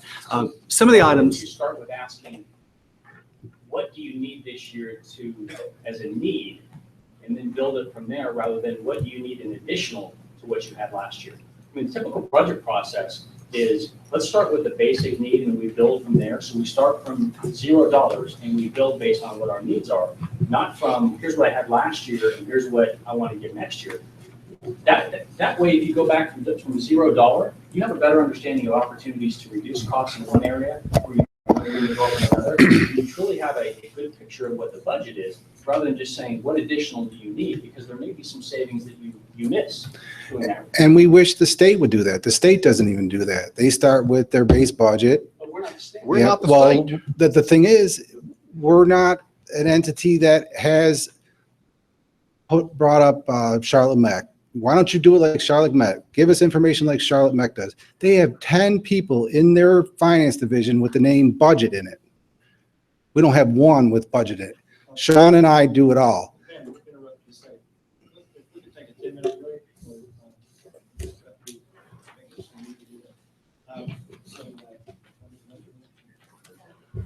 I'll 10-minute recess. We'll be back at 6:45.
Jeff keeps us straight over there. Oh, Jeff, sure. Jeff Jeff's your Crook. money Jeff man Crook. and your Jeff Crook. timer. No, Jeff Crook, right? Miss Kodo, are you not the timer? Pardon me? I hear that Jeff. Well, we were in there eating cookies and I said, oh my gosh, we gotta get back.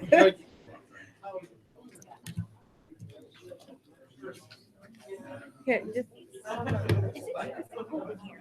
It's just you. Okay. Mr. Akins, I didn't get a chance to speak to you when you came in. Over there, over there. Look, you look younger every time I see you. Look like a little schoolboy over there.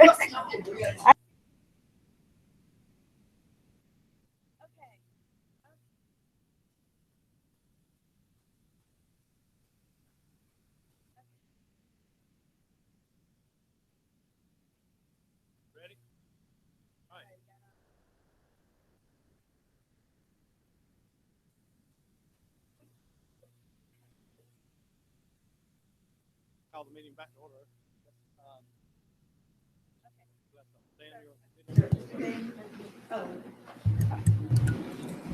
We're now continuing.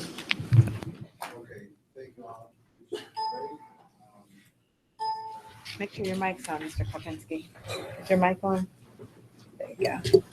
I was just trying to smile more and talk less. Let me ask a quick question. If we leave the mics on, that's okay, right? Just be careful what you say. Okay. Well, no, we're always careful of that. Okay. Well, if we leave, so they're not going to all blow if we, okay. Thank you. And if I may, I did go back one chart real quickly. One of the commissioners, I believe it was Mr. Simpson, Jerry Simpson, asked the question about, why do you need 17%? Well, when you consider all funding sources, state, local, federal, the ask is a little more than 5%.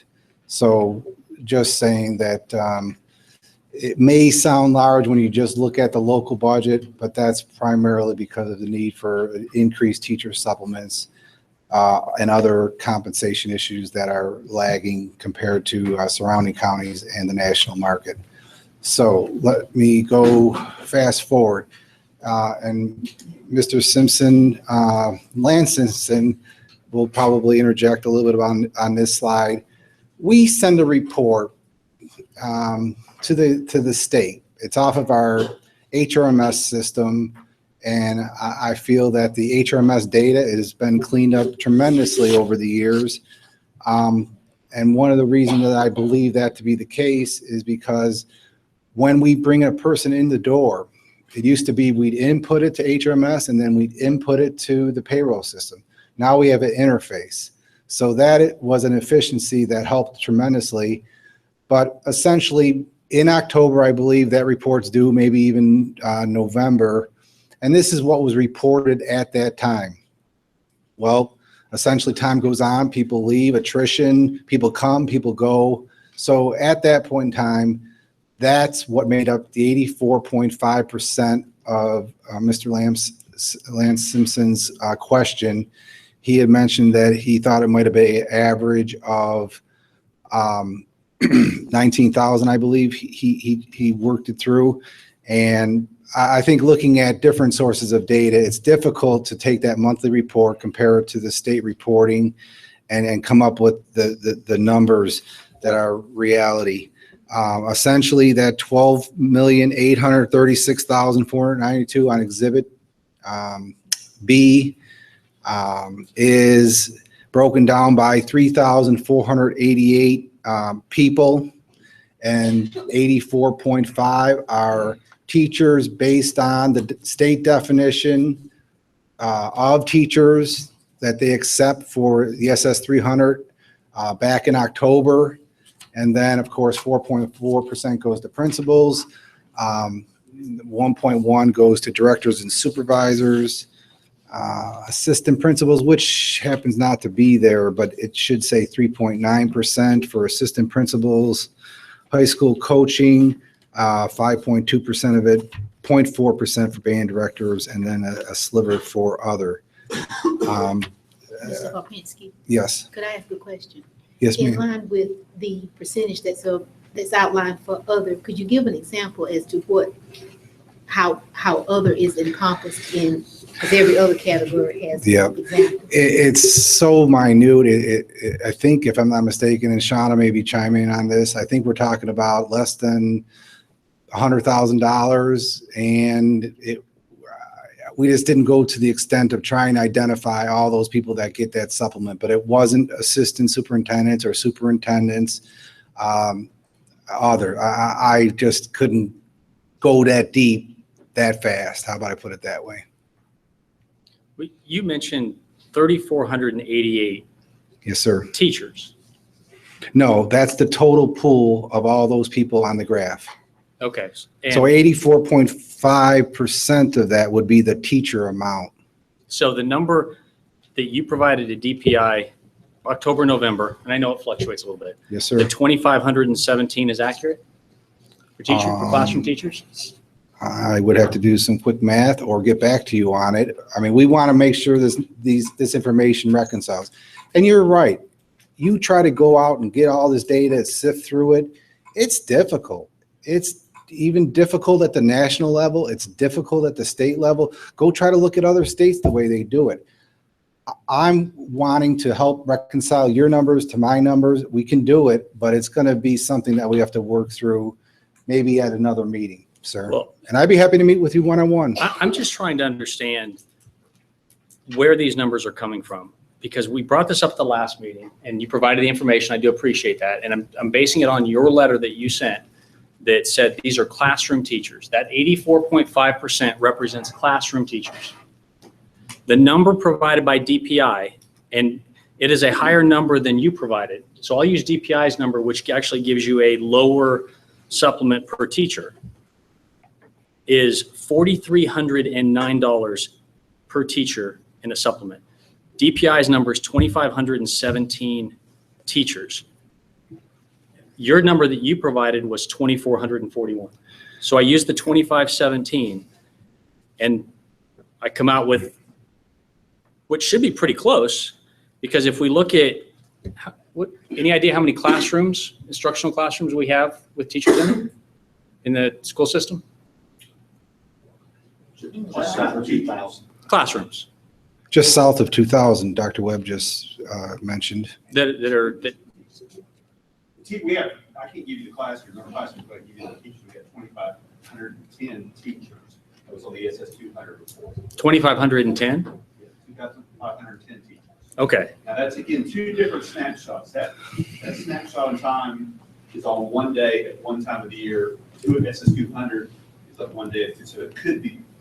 Dimensionally, it's correct. Right. Dimensionally, it's correct.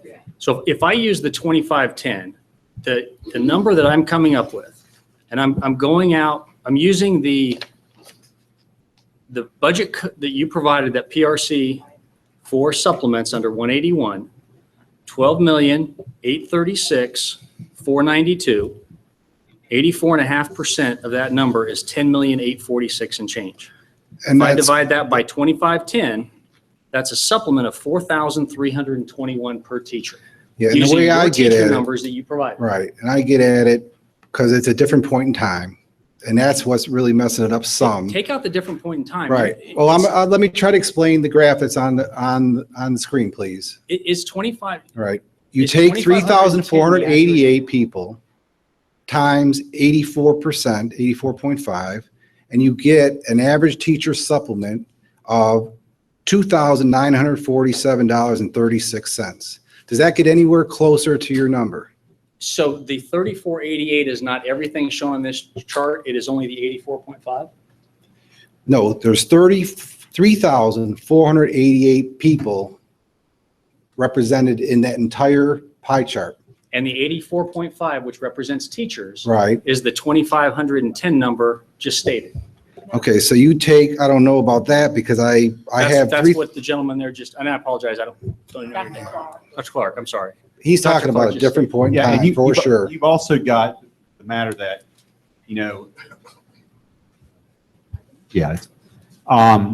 different teachers, every month we change teachers. We have teachers that retire or resign, and so we have teachers come on, teachers that go off.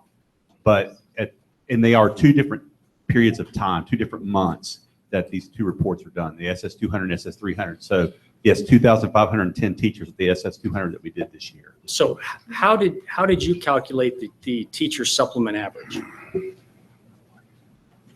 Okay, I think, are you talking with T-Star? You put the What slide up. what How I you did calculate was it? I took the SS 200 report, no, excuse me, SS 300 report that was done back in, I believe, November.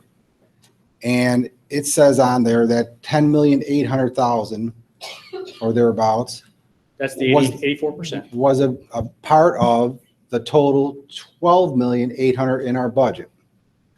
Okay, so when we send that report to Raleigh, they won't let you code somebody to a teacher code unless they're a valid certified teacher, but that teacher might be in a media center or other function, and I don't know all those functions. But if you take the 3,488 people represented in that entire pie chart, multiply it times that 84.5%, you get 2,947 at that point in time. And that would be the number of teachers. 2,947. Yes, sir. That represent the 84.5. Yes. Then why does the letter state that 84.5 represents classroom teachers? Because that's the letter way the that state you defines understand. teachers. So it's not classroom teachers. I guess an easier question would be, are we paying teachers that are not teaching in the classroom a supplement for the same, at the same rate that we pay teachers that are teaching in the classroom? Well, they get supplements other than just local. They get, if they've got a master's, if they're certified, those. I understand that, but it's paid for from the local funds. Right. And I have to do all the numbers here, but you've got, the number I gave you were classroom teachers. The number that Dan's given you includes more than classroom teachers. You've got guidance counselors. You've got other personnel that get that, curriculum coordinators, those right personnel. So we could break that down for you as to what that number is. So, and that's the not 29. something- That's the 2,900. 29. 29. I have the number. Yes, Yes, that's more. sir. That would be closer to what that number would be. That's how they're classified. That's the word, they're classified. Right. Like the school nurse is not getting that bonus, or that supplement. Well, she's getting a separate. She's getting Right, a but non- not right, not right. that sub. So not that's that how sub. they're But anybody with a teaching certificate, regardless of what position they're in, is that fair, that they're getting a supplement? That's included in that 84? Yes. Are there teachers outside of the classrooms, outside of the schools that are receiving that supplement? Yes. And so if I look at, A curriculum coordinator could be at a school. but he's physically located at school. How many people that are not physically located at school that are teaching kids on a daily basis are receiving the teacher supplement? If you had a secretary that was working, that used to be a teacher, they wouldn't get the supplement. So just like you're saying, because y'all were saying if they had a teaching, yeah, okay. But if they're licensed, would they still receive it? Regardless of the position they're in, if they're a licensed teacher. Principals are licensed too. So they'll get a supplement to that particular area. It really just depends. I have to do the data dig to get some of the answers to the questions. And this is where I'm struggling with some of the information, because I'm looking at what DPI is providing, what UCPS provided, the letter that you provided yesterday or today, and none of the numbers match up. Even the information that you have provided, it's changed. And so I'm that's the trying to problem. understand, that's one of the reasons why I'm really struggling. We need to pay our teachers more, but it seems like we're paying a lot of money for people who are not teachers and teaching in the classroom. Well, And I do unless I'm think missing that something. they are basically people in schools doing work for schools. Those people aren't in essential services. When they're called a teacher, they're at a school. A good example is a media specialist. Not in a classroom, but children use the media centers all day long. So that's But they're what- physically located in the school, interacting with And children. I believe that 84.5, maybe 84% are in a school daily, but some people are split. Sometimes you have some of these people go into two different schools because we don't have enough of that position. What they are, I don't know, but my thought on this is that, one, you have to be certified as a teacher, and two, you should be supporting students in some way, shape, or form at or in the school. But not necessarily, you don't have to be in the schools, correct? Can you be located outside the schools? Can you be in central offices and No. receive the supplement? That would be the directors and supervisors, that 1.1%.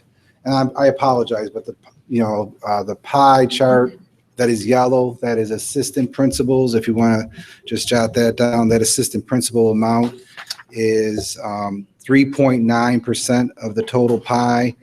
But yes, well, I believe, and I don't know this for sure, I'd have to run some numbers and look at the data myself. 84% of those people are supporting schools at that school or those schools in some way, shape, or form, helping students learn. You all understand how important the classroom teachers, and this is to his point. He's trying to illustrate just how important they are to us. Last year, when we came with our budget, there was the $3 million roughly in capital that we were looking at, like bond soft costs. And even though it was an ongoing cost, we looked at that and said, maybe it'd be better spent on the teachers. And that's why we committed to that. And that is what you have planned, right? That is an ongoing cost from that money last year. Is that correct? The capital. Right. What we did for the teacher bonuses. Yeah, we're going to talk about capital later. Yep. Yeah. I think if you can let us finish this presentation, that would help get it moving along. Let me ask one question. Of the amount that we're talking about, of the supplement, what is required by the state versus what is funded? The local supplement is all local effort, period. Okay, but what's the required amount by the state? Zero. So the state has a zero requirement for a supplement. For local. You mean for us to match what the state is offering? Is that what you're asking? Yeah. The state only impacts in base. What the state is. No, there's no match. Right, It's- the state only does base. And so if you'll notice in our budget, when we said this is to give teachers money in line with the state raise, there are some teachers that are locally paid. And thus, if the state says we're going to raise the base salary from X to Y, we then have to, for locally paid teachers, match that as well. From a supplement standpoint, that is completely local. The state does not mandate it. That's why you have Charlotte Meck having one supplement, Union County having one supplement, all the others counties will have different supplements, but the base will be exactly the same. Did I articulate that correctly? That's correct. Okay. So when we pay the assistant principals that are not funded by the state, maybe is that what you're asking? What's those local dollars? They've answered my question. Yeah. Okay. Very good. Thank you. Shauna, could you move to this now? Thank you. In front of you, there's a packet with highlighted yellow. And this will get closer to home as to why there needs to be a local effort. Shauna's going to put that up on the screen, but please take the copies that you have in front of you and read the yellow highlighted items. I think we're all pretty conservative. We're conservative in terms of how we spend our money. Mr. Simpson, there's a copy for you right here. I have one. Oh, okay.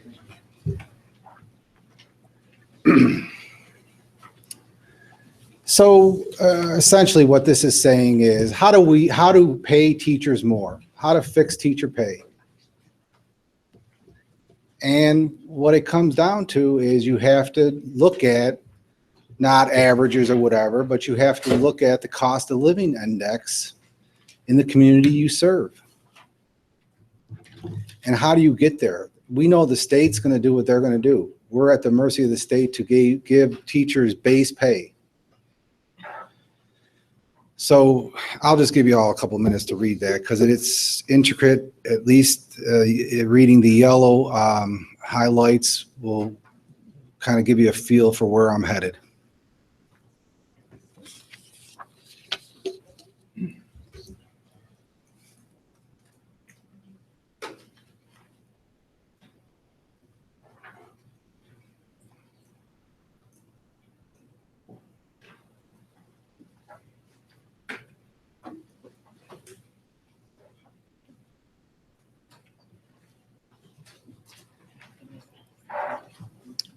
Are there increases that are just merit-based, that you got a really good teacher and is it seems to be a lot of discussion about just across the board, bad, good, great? Yeah, that's going to be a state initiative. We can't even fathom that until the state. So like if we got an excellent teacher, we can't compensate her more or him more?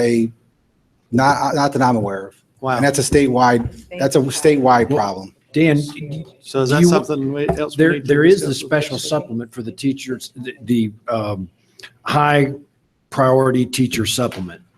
That's our right. budget item. And that's to go teach at a school that is lower performing. Right. We call them our high priority schools. So to attract teachers to those high priority schools, we have to have an increased supplement. And that supplement, we're asking for double to go to those schools. It's not really merit pay per se for good teachers anywhere.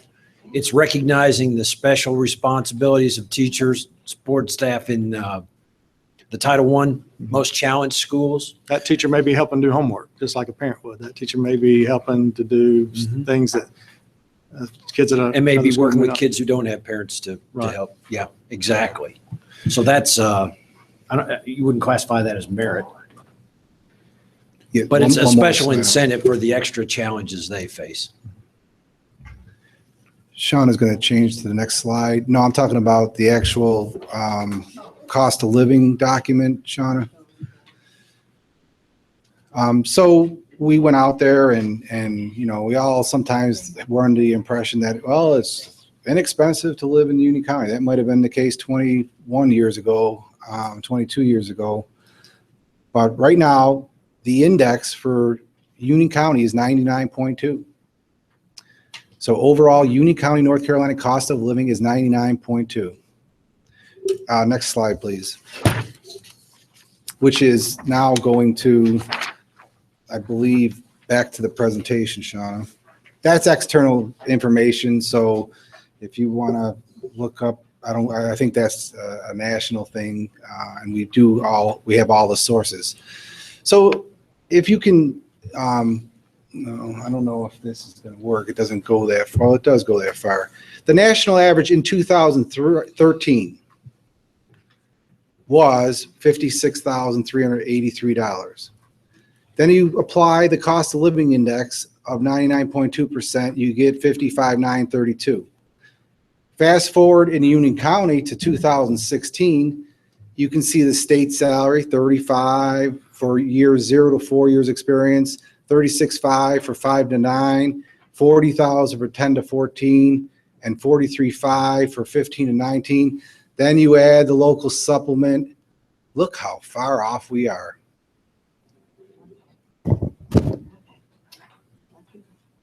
And we're 3 years behind. And the only way we can do anything in Union County is to provide a bigger local supplement, bar none. There's no other way. Yep. Okay, let's move on to the next thing, and that source is the National Center for Educational Statistics. Then we have next the UCPS average principal. Same context applies here. Local market average of, as per the slides you all got last week, 92,000. You do that local cost of living adjustment at that same 99.2%. Then you even look at the national median for 2015, and then you look at our principals. Look how poorly paid our principals are. Assistant principal data is so hard to find. It doesn't exist as far as I know. I know one of our biggest problems in Union County, is that assistant principals, there's no incentive to become an assistant principal. Dan, Essentially, excuse me, very quick question. Yes. I'm looking at this slide. Is there anything to do with any of the principals also get that merit increase for the high priority schools? No, well, that's included It's in just there. classroom teachers. Yeah. No, I shouldn't say that. No, the principals do not get that supplement to work at a high priority school. They may get an adjustment to attract them into the position, but that would be part of that 83,256, I believe. Right. So could that be, I mean, how do we have more or less high priority schools than most school systems? Well, I don't know percentage wise, quite frankly. We have 10 Title I schools, and then we have 4 high priority schools because because our middle school and high schools are not Title I. So around 14 schools, what we currently have is high priority. And forgive me again, the high school, middle school principal would make more or equal to an elementary school principal? High school generally makes more than a middle or elementary, yes. Okay, could any of that, again, be that we don't have as many high-priority high schools as other counties may have? I mean, they don't have a incentive pay, maybe that's the. I don't believe that's the case. I think, there's poverty everywhere, and guess what? When you go to look at their data, they're paying their people sometimes worse than we do because they can't afford it, and then their children suffer and become poverty, and it's a circle. It's a revolving circle.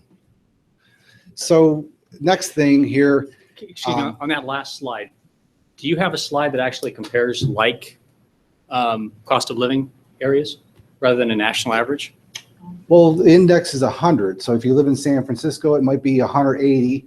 New York City, 175. That's all out there. You can go to the same website I did. But you just put the slide up that shows national, and there is such a wide variation nationally.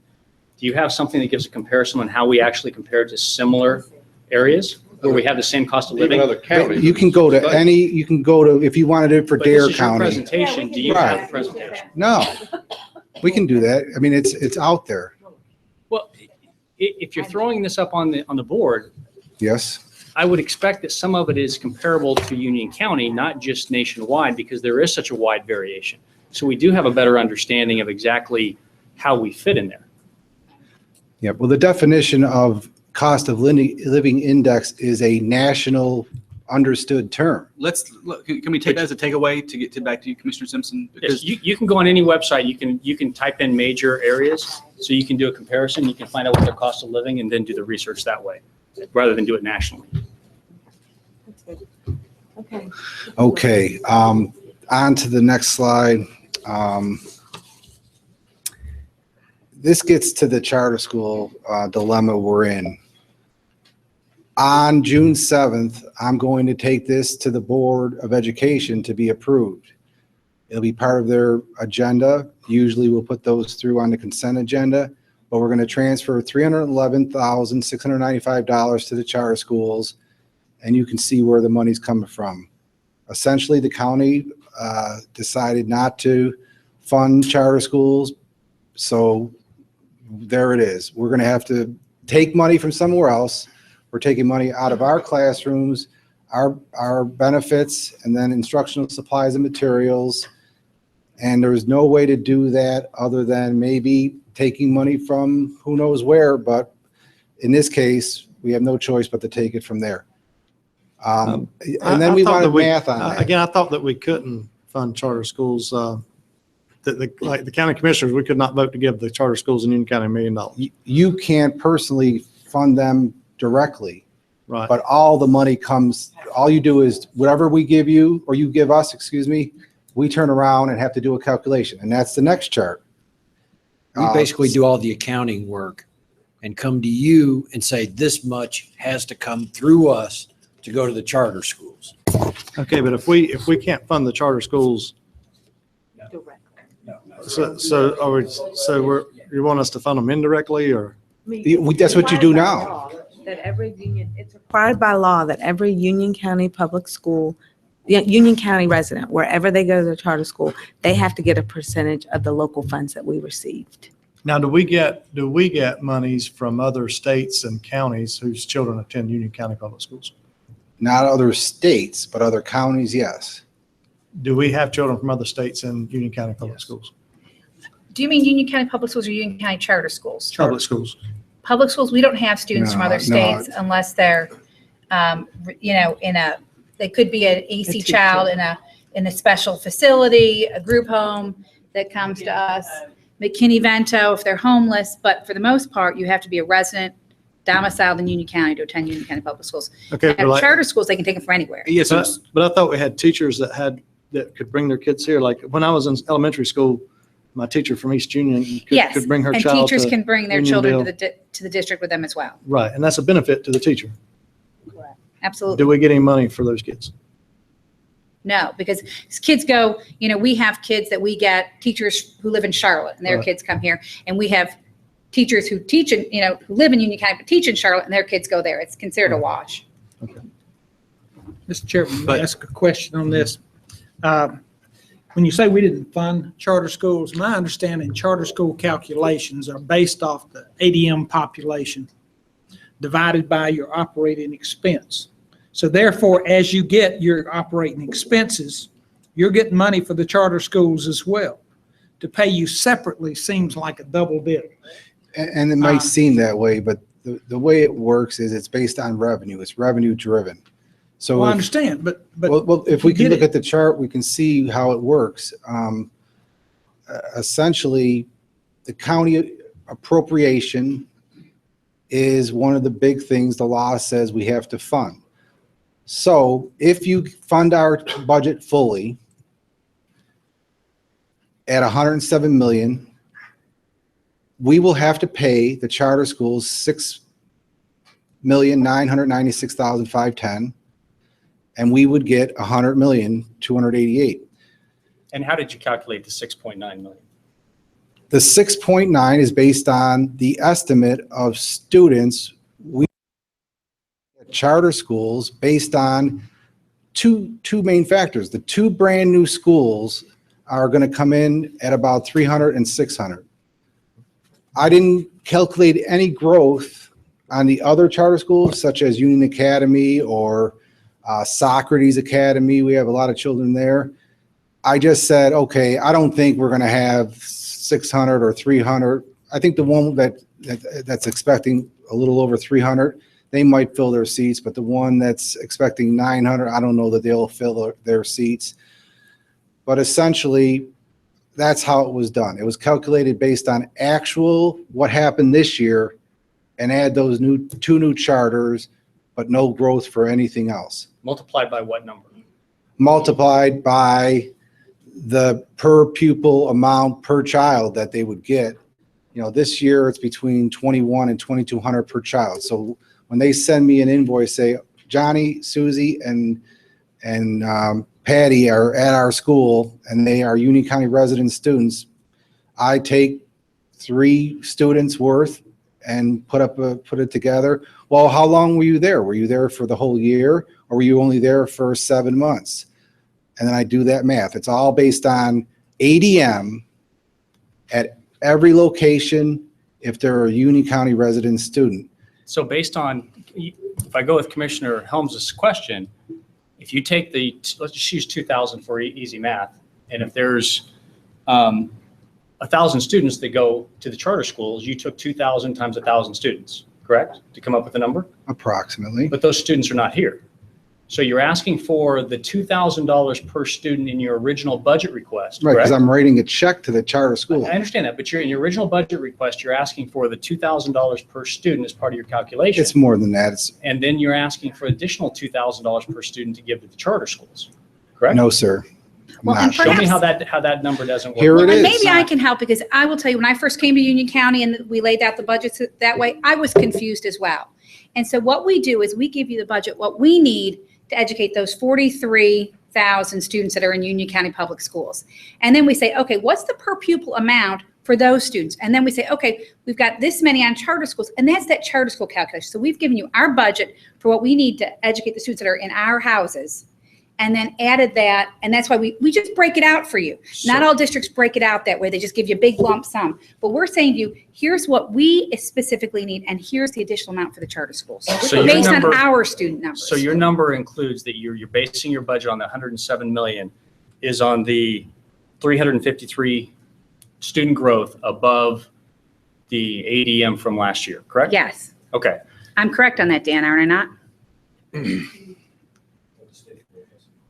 Yeah, and I'm trying to make sure that we don't cross hairs here. Well, because all of these forecasts are based on McKibben's numbers. And if you go back and you look at McKibben's Actually, that's not report- based on, Well, that is forecast, not. If I extrapolate it out, the charter schools, DPI's numbers, so if you're telling me that DPI's 353 includes the growth, that would include all charter schools. No, sir, nearby. that's not the way it is. We get a projection of Union County Public Schools numbers, and this has been happening before charter schools even existed. I We get a understand. number, a planning allotment, based on the number of students. They're the ones that tell us how many students they think that we're gonna have. Charter schools get that same thing. They have a planning allotment that says, hey, based on history or based on your charter, this is how many students you're gonna have. Well, if I go through the numbers and I look at McKibben's report from December, McKibben projected 466 students, I believe, in this upcoming school year additionally, not the 353. His report clearly stated it did not include the impact of the 2 charter schools. So if we take, and you're saying that we need to add these back in, this would be the highest annual increase in Union County schools that I've been able to track going back, because you would be looking at a 1,500 student increase. And that is not realistic. So what the numbers that I've been able to determine, DPI forecasts 353 students, doesn't include the impact of those 2 new charter schools. So potentially, UCPS will end up losing 633 kids if 100% of those go to the charter schools. At a lower percentage, UCPS will actually net out with a loss at 70% going. One of them is expecting over 90% enrollment from Union County students. The other one, so I figured 70%. At 70%, Union County will have a decrease enrollment of 420 students. But that's taking the assumption that all of those students that enroll are coming out of Union County Public Schools. I'm assuming 70%. But you're going to have a lot of those that are homeschool students that now go into the charter schools. So there's going to be, it's not going to be a straight, this is how many enroll and this is how many come out of Union County Public Schools. Only 33% of those charter school enrollments have to come from Union County for you to have 0 increase in population. But they don't have to come from Union County Public Schools. They can come from homeschooled students who live in Union County. I understand. And that's not going to, or private But- schools, that's not going to decrease I their understand, numbers. but do you believe there are 986 students that are going to be coming out of Union County private schools, Union County homeschools this next year? And other charter schools they may have already attended. So they could be attending a charter school in Mecklenburg or in somewhere in South Carolina, and they could also decide, hey, charter school closer to me, I'm going to transfer into that. So I guess my question, because this is the budget number you're asking for, if your forecast is off and you end up with a decrease in enrollment, the additional funds that you're basing it on, where will those funds go? We've only given it back. If we ask for money from charter schools. And that's a fair deal, quite frankly. If they don't show up and the numbers work out, we would be happy to return that money if it doesn't come to pass. I don't think they're gonna have 900 students at those 2 no charter We schools. received money back 1 year based upon funds, help me, Mr. Yates. Teacher assistants. The teacher assistants, those dollars. We did receive those back. That's, in my tenure since 2010, that's the only one that I recall. And I think that would be a fair thing for the Board of Education to consider. And what do we do? Look at our 40-day numbers and make that call? So you're We would, talking I would November, recommend December? a reconciliation, because I do it monthly. I get 1/12 of my county appropriation. I put that on a spreadsheet. I get the other state dollars that are required to be sent to them. And every month, everybody's numbers fluctuate. Well, you could do it monthly though, but I mean, you could use the 40-day numbers because that's going to be the state and the official numbers, right? Yeah. And make it jive with that. Well, I mean, that goes back isn't to that what fair? I'm trying to understand, where this 107 came from. The 107 is based on 0.84% growth, but does not include the impact of charter schools. And it is a 17% budget growth on 0.4% growth in admissions, not including the impact of charter schools. So I understand it's not a 1-for-1. If you have $2,000 coming into the school, there are some costs associated with UCPS that can't go with the student. There's building costs and other things that you just have to keep at UCPS. I understand that. But at some point, it's not a 1-for-1, but there is a break-even point where maybe it's a 50% of that cost should be reduced from UCPS because that student's no longer there. Because if you lose 600 students this year, potentially, that's 600 students that you don't have to educate in UCPS classrooms, correct? They don't come in one neat package, right? That we don't lose, we don't lose 30 students right there in 3rd grade at school A, so we can go, boom, that's classroom's gone. and we can now shut down a wing and cut off the electricity to that part of the building. So yes, but you can have efficiencies, but also they don't move in a neat package. They move 2 from here, 5 from here, 6 from here. At over 53 schools, you're going to lose students across all of them, and they're not going to just say, up now we've lost 60 in one go. We can cut 2 classrooms. So what is that number then? If you're talking about a 2,000, and I just use 2,000 as an even number. If it's $2,000 per student that's paid from local funding, what is an efficiency by not having to educate that student? What is a number if you're no longer having to educate, bus, provide lunches, whatever the case may be for that student? What number is a fair number, is realistic for an efficiency gain? Probably the Because right best now you're number, asking for 1-to-1. probably the best number would be the capital, the growth, because if you didn't have a increase, like the 600 students do have a effect on the capital needs. Agree? If you didn't have to build another school because of overcrowding or. Right, but still you're having a decrease. You could lose, when it comes to transportation, you have students who still are going to be in a neighborhood that bus routes can still go. Yeah. If you got 39 kids on the bus and you have 38. Or 37, I still have to Right. go to the bus, I still have to go through the route. The teacher's still going to teach the class. Still teaching class 2 fewer, so, exactly. But if we are giving you 2,000 or whatever per student more, when they're not there, that would be money that you would have. If we give you money for kids that are not there, that's what we're talking about giving back, right? Well, and if they're not at the charter school, if we don't have to ship, I mean, we are required to do a 1-to-1. The per pupil allotment for our kids has to go to follow the charter school students. So that's right. If they're not with us, then, and we're not paying the charter school, if they're just gone somewhere, then absolutely. But my question is you're basing the 107 on a growth of 353, 0.84%, 17% budget growth.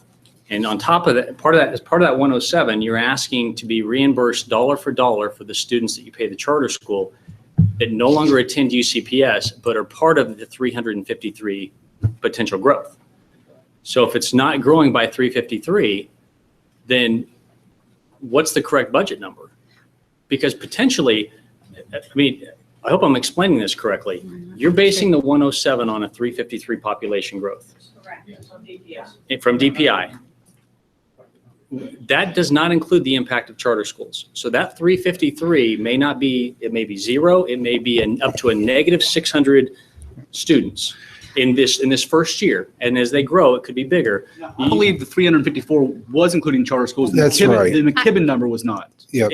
Then you have said that McKibben is very, very accurate, and that's why he's used. McKibben's forecast for this upcoming year was only 466. But McKibben wasn't including those that, like I said, that are coming out of private schools and home schools. He's talking about ours. He's not calculating any impact on charter schools. Right, but some of those are going to come, like I said, not from Union County Public Schools. You're presuming that all of those come from us.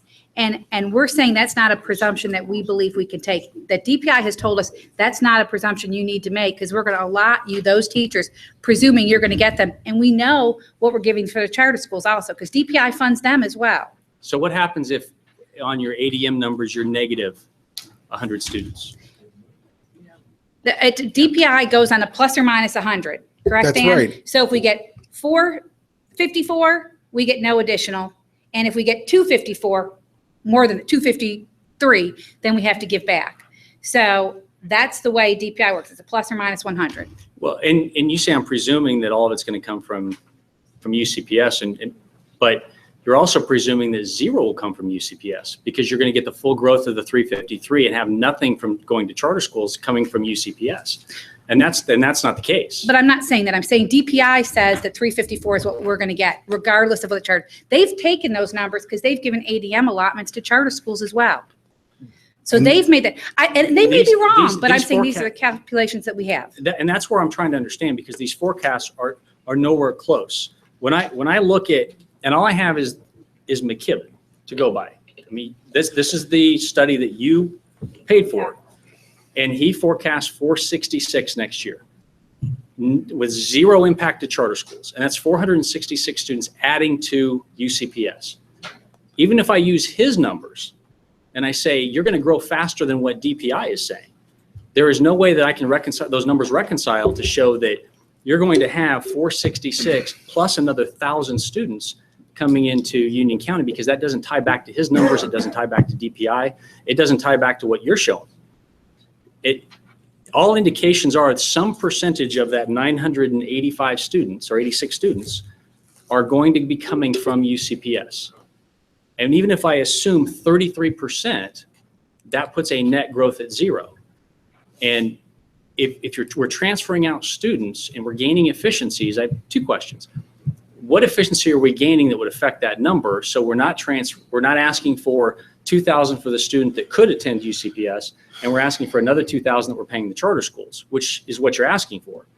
But what number of the 2,000 from the original funding is realistic? Is it 1,000? Is it 500? Is it 1,500?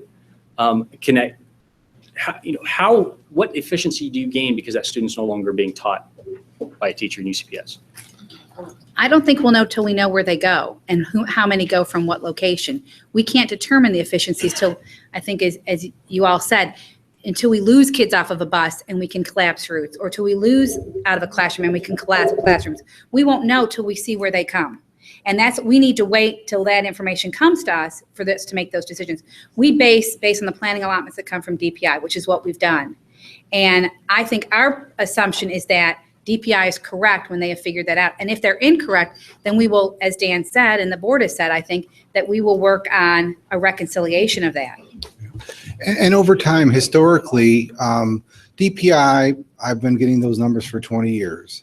And if I recall correctly, I think they were wrong 4 times. 3 of the 4 times they underestimated what we were going to get, and therefore they gave us more money. 1 time they gave us too much and we had to give money back. So 3 out of the 4 times that they were wrong more than that 100 students, they were actually wrong on the low side. But we've only had 1 charter school in Union County open to this point. This is a little bit of a unique year because not only do we have that, but we have the impact of the Matthews Mint Hill, which I'm not even including in this calculation. And the interesting thing about it, because I don't know, we try to get the data from them directly. I don't even think they know how many students they're going to have. So how do you expect us to know? Response within 24 hours. And what were those numbers they gave you? Actually, I think Tahira was on a copy of the email I received. 74% of the 17% is to teachers or to principals or to staff. And when I say staff, it's principals, it's assistant principals, it's teachers, it's coaching supplements. I believe I said that last meeting, 74% of the 107 of the increase. Sorry, not the 107 of the increase from last year. So yes, again, I said we don't lose students in nice, neat packages. We don't lose a classroom. That classroom's gone from Newtown, where my kids go. That classroom's gone, so we can just wipe a teacher out, from that classroom. So you don't need them. We may lose 3 from there in 3rd grade and 4 from 5th grade, and we still have to pay the teacher. The teacher is still whole. We can't pay for 75% of the teacher or 60% of the teacher. We have to pay for 100% of the teacher, and that's what 74% of the budget involves. You look at utilities. If we lose 10 students at a school, we can't just say, now take off that percentage of the utility bill, because we still have to power the entire school. We're still going to do all the transportation for that entire school. Even if we lose 10 students from that school, we can't say 10 is a percentage of X number, and now we can just cut the budget in that school. It doesn't work in those round, neat packages. But that's also applicable with growth. It may not impact your cost any further. And I have one other question I'd like to ask. Of the 107 million, you made a statement earlier that said your methodology was take last year's budget and add 5%. Not on charter schools. That was on utilities. At just utilities? Just utilities, yes, sir. Okay. Let me tell you why I asked that, because I'd like to know. A couple years ago, I took your line item budget, went through it line item by line item. I found $5 million, or about 6% of that budget, was non-reoccurring actions. And my question is, have you pulled, because every year you're going to have non-reoccurring, one-time charges. Have you pulled that out before you did your calculation to come up with your new budget? I don't know of any non-recurring expenditures in the local current expense budget. Oh, the bonus.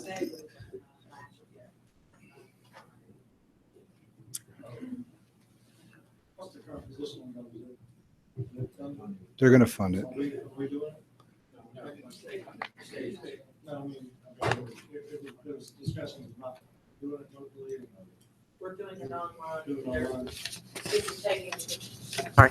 Students are taking the class, the bookwork online, and then we still have staff that we're paying to do the driving portion.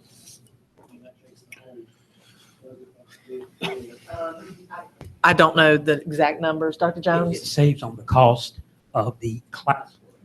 If we're able to cut the cost of teachers having to teach classwork. Did they cut the pay based on cost savings or? We did not cut that. So they give us the full amount, but we're able to use that money elsewhere. We didn't cut the salaries of the teachers. The money remains the same this year from the state as it did last year. And, but we saved money by doing it online, right? Yes, sir, because that reduces the number of teachers having to teach face to face. They can actually do the classwork online. Behind the wheel still with the teacher. But you're able to use that savings to. Well, our fleet is pretty old. We have 55 cars, so we were able to purchase 2 additional cars this year. So it stays in the driver's ed department? Yes, sir. You don't move it to, Yes, sir. We spend it all in driver's ed. Dan, you think you want to do, are we ready for capital? Actually, we got a couple more things that were asked. But if you want to move the capital, we can. Thank you. Yep.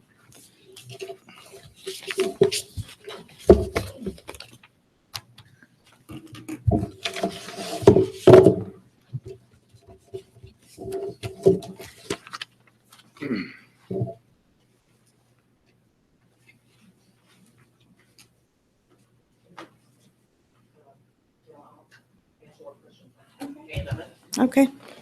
Thank you, Ms. Helms. Sorry, terribly sorry. Some of the questions that were given to us in advance, and I appreciate that, is there were a number of capital requests that appeared maintenance items, and why weren't the maintenance items included in the capital and not operational? There's a $5,000 threshold for capital, and anything under that we use as operational versus capital, such as door hardware, roof maintenance, partition doors replacements, HIDs. Those are purchased in bulk to save money. Obviously, we're not going to run down to Lowe's or Monroe Hardware and buy one door handle when we know that, you know, we can save money buying 2 to 3 if something's coming up, including like HID doors that are low voltage. Is that correct? We would couple HID. These and the necessary door handles. Other low voltage. Right. Let's see. Number 6 said, in last week's presentation, you said that there were emerging need funds because they were not provided in preventative maintenance. How much have you requested for the preventative maintenance? And do you have a plan? Well, the capital request was not fully funded, and over $10 million were used for roofing. $2 million arose this year alone in emerging needs. That included the chiller at Weddington and the boiler at Monroe? Range from. And there was, correct. right, I know there was the warehouse at Fairview, different things, et cetera. So there was not flexibility to address those needs when we arose. So, and do we have a preventative maintenance plan? We all know things break. We don't know when our hot water heater is going to go out at home. There's no time stamp on it. So when these emerging needs come up, that's when we need flexibility from the Board of County Commissioners to say, yes, you can just, these are what needs to be funded. In your budget, you have a request for items from 14, 15. that haven't been, Why weren't those funded. included in last year's budget?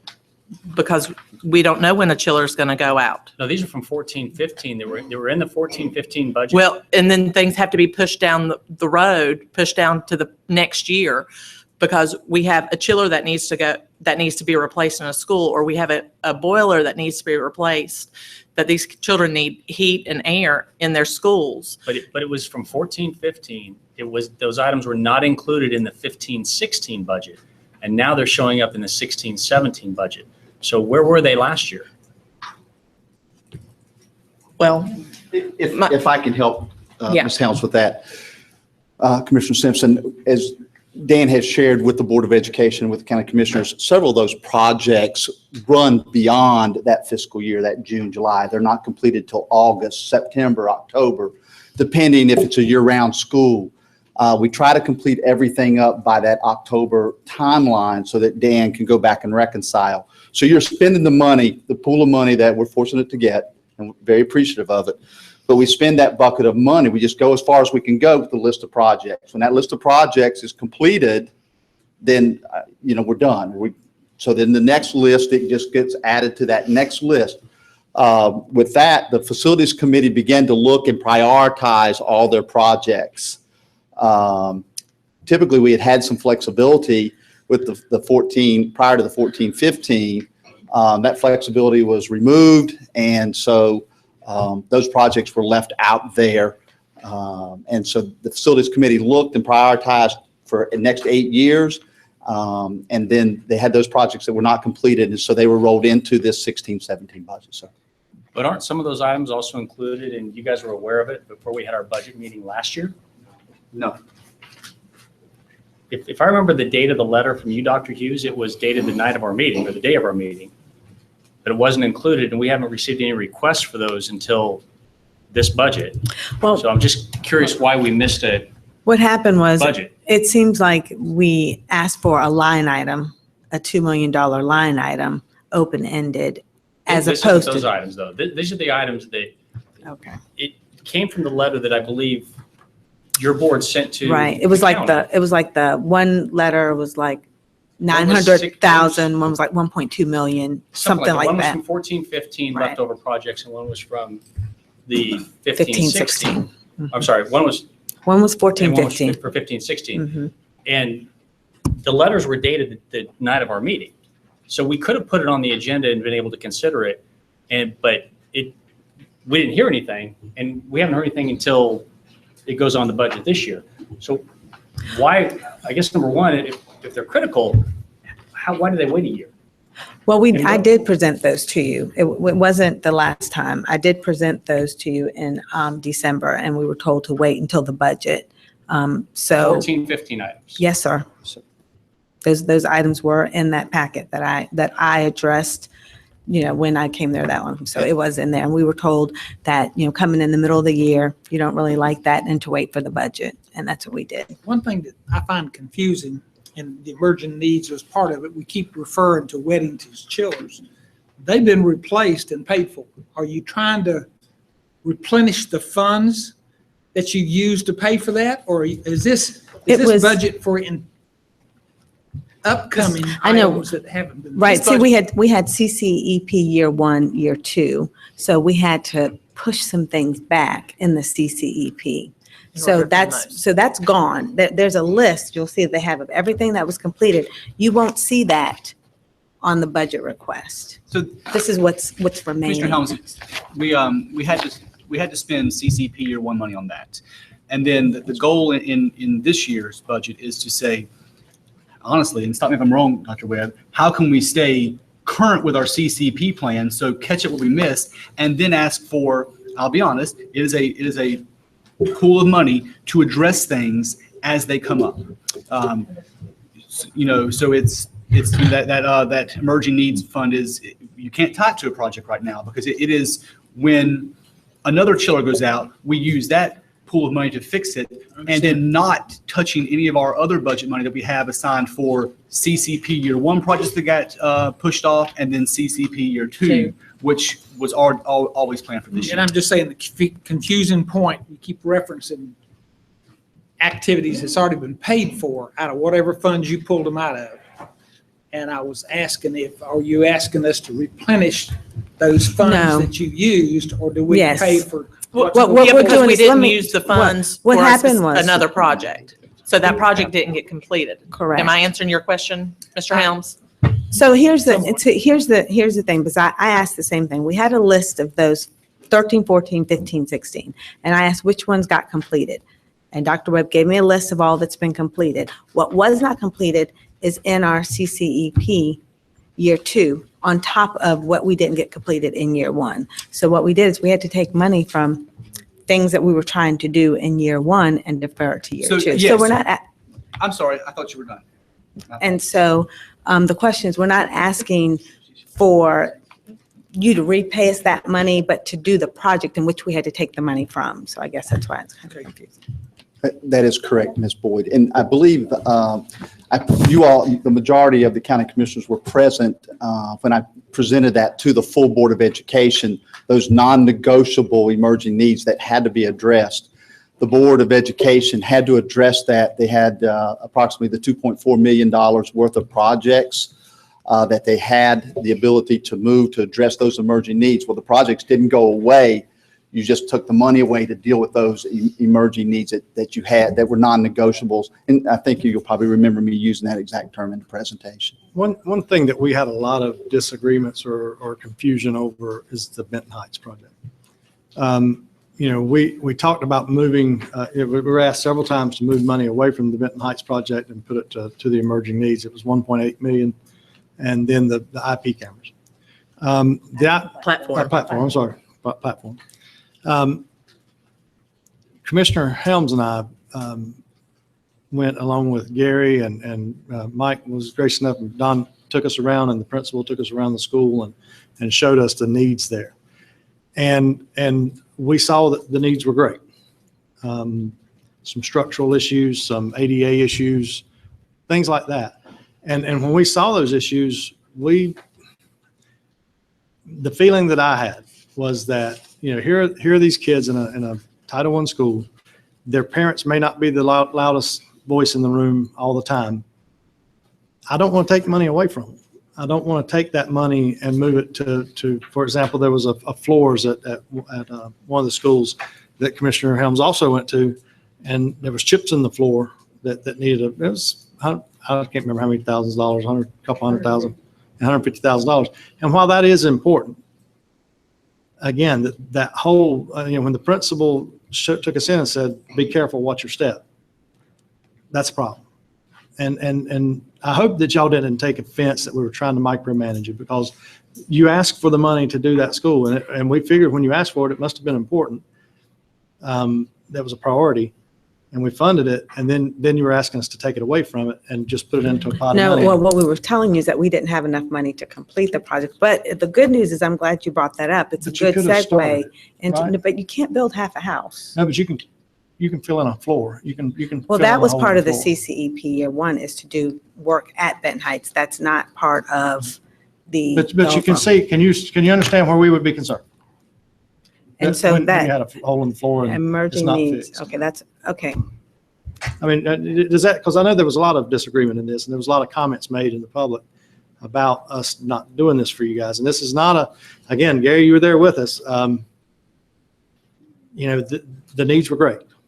And I'm saying the auditorium that needed the most, and that would have been the most expensive place, maybe not so much. I mean, maybe this is an ADA issue and you do need to fix it, but the hole in the floor could have been fixed, and basic maintenance like that. And that's why we're wondering, again, maybe if you'd have fixed that or said, hey, look, we're going to address these safety issues, but we just don't want to do the auditorium right now, we could have understood that. I don't think that would have been a problem, but it's just not understanding why, again, I just felt like those parents in that school maybe didn't have the loudest voice in the room. And I would hope that somebody would speak for my kids if that were. Well, I did. I came and spoke before you with the entire 13, 14, 15, 16 list for all of those items and the ADA. I asked for them in December, and I was told to wait until May, the budget. So that was 6 months, and that's what we did. And it's everything right here. It's all right here. And Piedmont, they we did the football field at Piedmont, and then there's another request for money for Piedmont? No, that was to replace the home side state visitors, or Right. excuse me, the home side seats. That did not include the visitor side. Well, I sit in home side when I go to Piedmont. Well, and that's fine. However, correct me if I'm wrong, it's not, at the time it was built to ADA standards. That's correct. You're dealing with site improvements there. Yeah, so it's not the entire stadium, because Mr. Helms and I and Mr. Stewart, who isn't here tonight, went out and visited the site with the old concrete stadium seats. That's correct. Yes, ma'am. And so we did the home side only. There was no field improvements. It was just the bleachers and the new concession stand. But at the time of the request, it was the entire stadium was presented, because I remember very clearly, because like I said, I took time to go out there to Right. see what you were concerned about.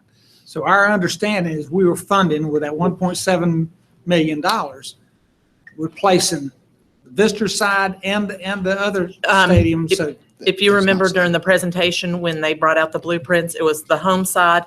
There was nothing done to the old concession stand. The new concession stand was built. There had to be new handicap parking accessibilities. they were doing the parking lot as well. I Right. remember that. Yeah, because they had to take out a huge hunk of the parking lot for the new concession stand, but it didn't address anything beyond the state or beyond the home side area.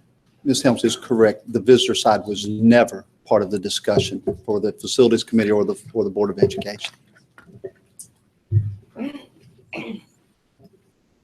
I just wanted to speak to Mr. Rushing's comments regarding the, yes, I do. Regarding the Benton Heights and the projects. And I agree that, there are priorities throughout our school system where we need to fund it, to fund projects. And I don't think that we don't here as a board, a particular parent at a particular school, think we look at all our schools and figure out what do we need to do? What's the priority? Where can we put funds that where we can complete a job? I think kind of you're talking about doing in phases. Is it possible? Sure. Is it maybe more expensive to do things in phases? I know when anytime you're in construction, you could be at a point where it's just more beneficial, more economical to do the whole project at once. So I think as a board, we're looking to figure out where is it best to spend our money to work on a high priority project, and said everything seems like a priority, and where can we complete that project? So I can understand, from your point of view. Our point of view is, we're looking to figure out how can we do things in the most efficient manner. Because if you would have come to the board and with this request, and I would say this might be something for the future to look at, is if you had that $1.8 million approved for that school, and you would have come to the Board of County Commissioners and said, Board of County Commissioners, we have fixed the bathroom doors where the children in wheelchairs can get into the bathroom. We have fixed the hole in the floor. But at this time, we cannot complete the auditorium renovations because of funding constraints and needs in other schools. I think I would have understood that better than take everything away from the school and we'll address it later on. Because that goes back to Commissioner Lance Simpson's point of, these things are priorities, and we hear the priorities and we say, yes, that's a priority, and we may vote to increase taxes, or we may vote to cut funding from the county and put it to the schools. And if we're making those decisions, those hard choices that we have to make, we want to make sure that that project is getting done, because it is something maybe that's important to us. We do hear from parents about these issues, and we do hear that Sun Valley, towards Sun Valley, we see the football field at Sun Valley. We see the buildings at Sun Valley with the open pipes and the ventilation that you can see. We see all that. We see a need. Do I see a $102 million need? No. But I do see probably a $25 million need. But again, that's just, we're engaged as you are, but you know more about it than we do because you see it more. And that's why we depend on you for these things. And when we get I know that there's been a lot of back and forth over the years, and there's a lot of hard feelings. I wasn't here during the lawsuit. Commissioner Lance Simpson wasn't here during the lawsuit. Some of your board members weren't here during the lawsuit. Christine, I miss being able to talk to you like we talked before I got on the Board of County Commissioners. We had good conversations that I arranged in other places. And that's what, that's what hopefully this will do, is get us back into communications. Don't think that because we say no to something, it's a game. And that was said several times. It's not a game. I take it very seriously. We wouldn't have gone out there and toured those schools. We want to understand why priority changes so much. If it's a good priority, I understand that something else may emergency come up, but chips in the floor is not bigger than a hole in the floor, to me. And that's where we get confused. And maybe, again, addressing those major problems with the money already approved would have been better, and then come to us and say, hey, look, we've got the major stuff out of the way, but this auditorium can wait. That makes sense? Yeah, ready to move on? Yeah, okay. There's 3.1 million allocated or assigned to the fund balance to replace teachers' laptops. We also do this in bulk purchases to keep costs low. Everyone's on a 5-year rotation. I think we've already discussed that. And this doesn't always go to the teachers. This also goes to administration in the schools, SROs in the schools, any adult serving children in the schools. And that's approximately 3,000 devices. We do self-maintain in-house, but as Mr. Helms is, I know, a big IT guy, that after a few years, parts become very obsolete, and they do it very quickly. So we maintain for as long as we can, but we're at that 5-year threshold. So therefore, we're going to have to replace laptops for our staff.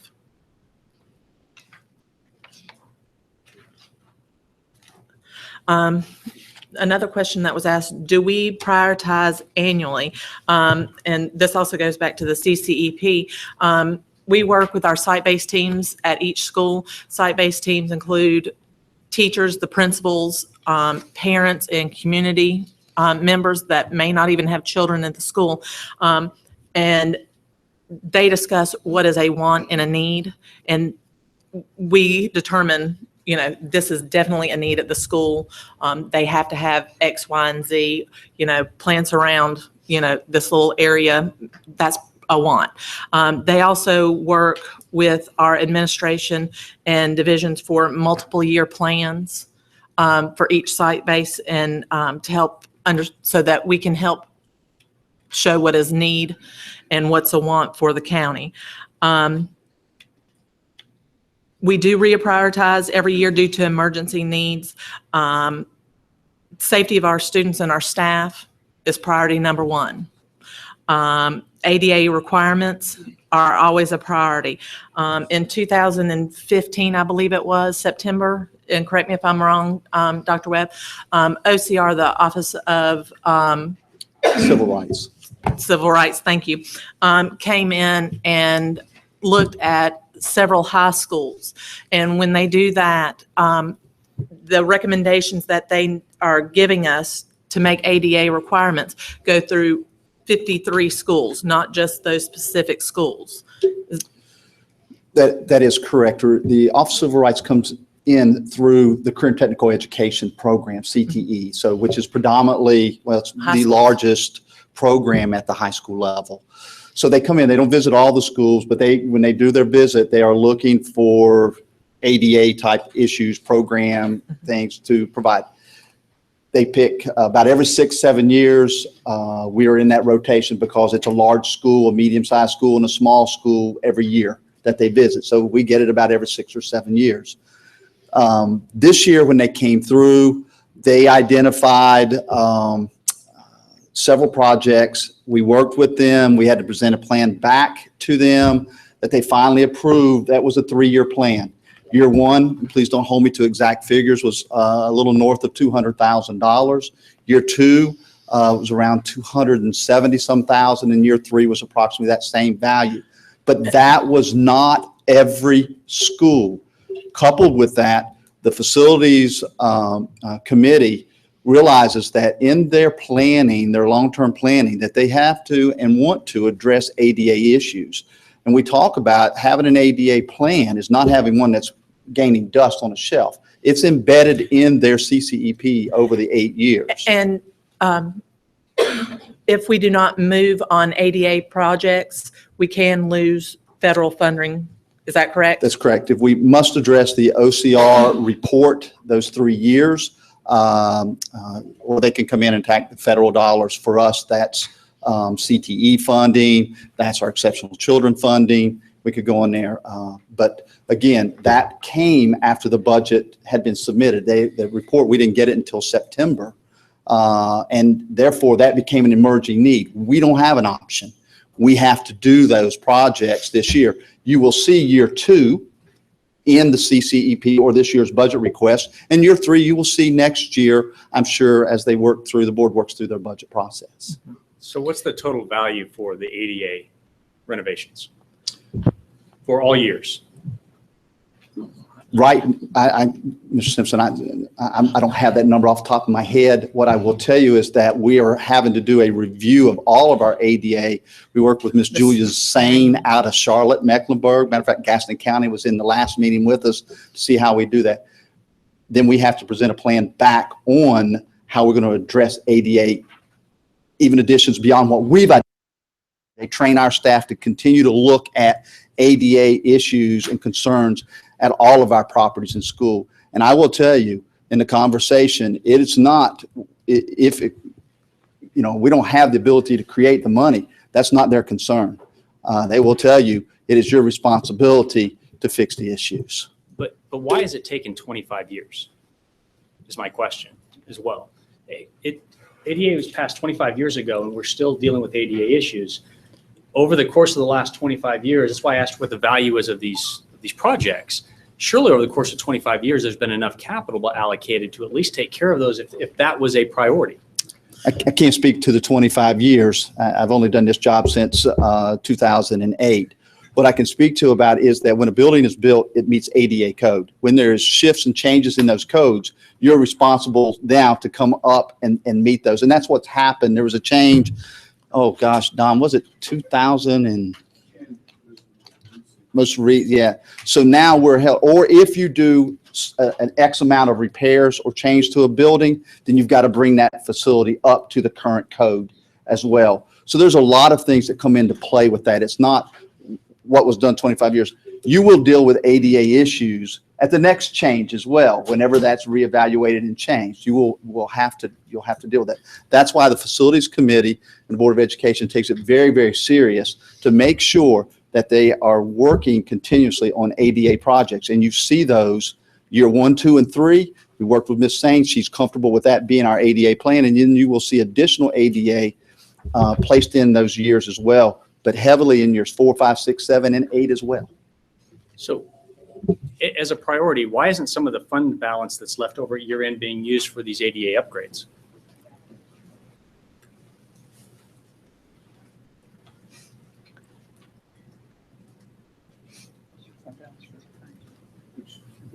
Which fund balance? The 3.6 and there's 3.6 Well, 3.1, just right? like cost savings from some of the projects that we have, why can't some of this be used? Why can't some of the scopes be changed so that ADA is a priority? And that's, you know, that's one of my concerns in here when I look at the priority list.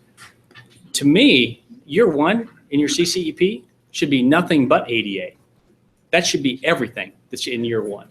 Not spread out through multiple years. If it came out in 2010, then we knew what the obligations were then and what had changed. Granted, they've done some inspections since then, but it would seem that it's a priority issue. We've spent money on certain things and not others. And why isn't ADA the top of the list for all of this?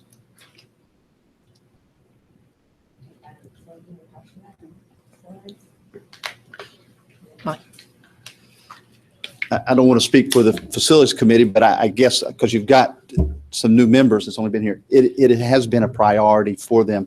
They have had to manage and work with funding, and you will have seen ADA requests that goes back even to when Dr. Clark was doing this position years ago. It comes down to the funding and what we had worked out with, again, Ms. Sain, who oversees this region, was that the year 1, year 2, year 3 would meet those ADA, I don't like to use the word obligations because they are needs. And that's planning. They understand, meaning that we don't have an unlimited source of funds, that we have to work within a budget. It is, are you making a good faith effort? In Union County Public Schools, the Board of Education, you've made and are making and will continue to make a good faith effort. And I know that you as the Board of County Commissioners support that as well. But that's why I would ask is for the capital request, are there any items that can take a lower priority or should take a lower priority than ADA? And we go back to Benton Heights, we've allocated the 1.9 million, and I understand you have an issue with the auditorium, but is it possible that maybe the auditorium is not part of that? And instead of asking for, because I think you've got it in both sides of your budget this year, maybe part of that can be ADA. That's why I asked, what is the total amount of renovations needed to bring them up to compliance? No idea what the total amount is. We won't have that total amount until we finish the process with Ms. Sane, and we're anticipated having that final report when, Don? It'll probably take another 4 or 5 months to get the system-wide assessment done. We've already analyzed. She's prioritized. Now, my department, we're looking at setting a plan over multiple years. It's too encompassing to do it in 1 year. You can't, we would be doing something everywhere all the time. You have to chunk away at it. You can't do it all at once. You have other priorities that are just as important as an ADA issue. So you spread everything out over multiple years and chunk on it. That's the best way to get it. I've been doing this for 40 years, and until I'm an architect emeritus, I will be doing the ADA stuff. It's a long process. ADA's been around since the mid-70s, and no one will ever get it done. It's just too much. It does change, but it seems like some of these buildings, these ADA issues have been around for a while. Yes. And if it was a priority, I'm just trying to understand why they weren't done sooner, or at least listed as a request sooner. We've had ADA projects in every budget for the last several years.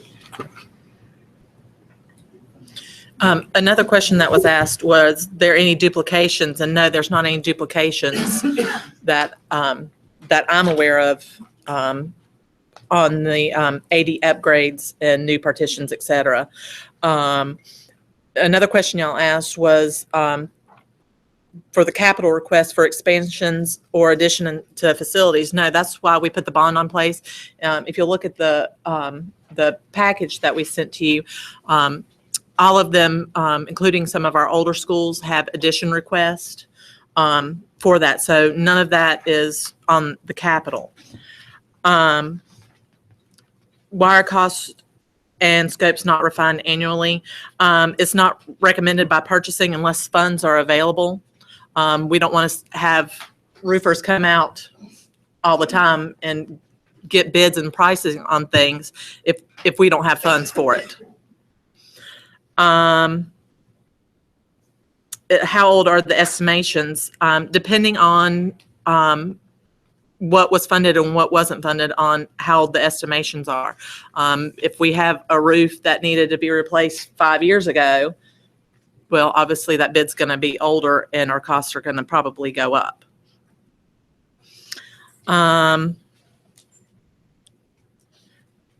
It says, your list appears to be static and you just roll from year to year, adding from priority list. Why is this not actively managed and refined annually to reprioritize? It is, we can't reprioritize because if we're not granted the block funding, we do safety procedures first and foremost for our students, and then we maintain the building as well.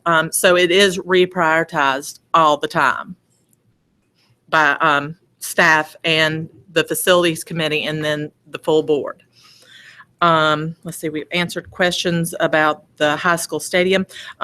Specifically, will the purchase for $300,000 for furniture? Yes, we will replace and purchase new furniture to get the obsolete out.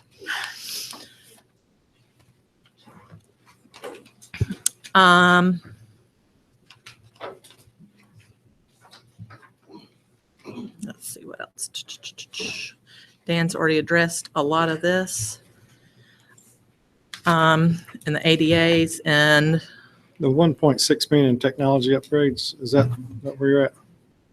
yes, on number 4. Yeah, we've talked about technology upgrades and infrastructures.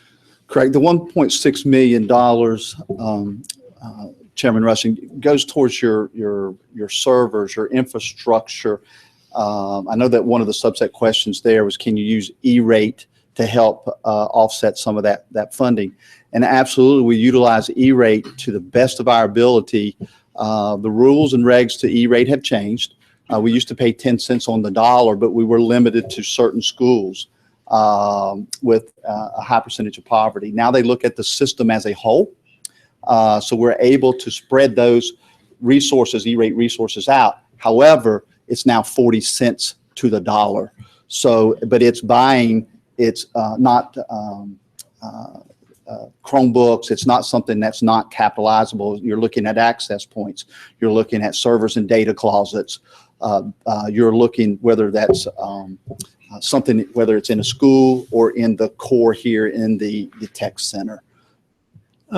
Another question off the list here. If in all this process in coming years, we have a replacement of, let's say, an elementary school or middle school or high school or whatever. I'm not going to name a school because I don't want 100 phone calls tomorrow saying don't shut down my school. But any school that we would see the need, that the cost would be more than possibly the benefit would be to build a new school. Could that school, and would you support that school being leased to a charter school to benefit the taxpayers? And do you feel like it would be a benefit to the taxpayers? Do we get to keep the rent? Yeah, I guess.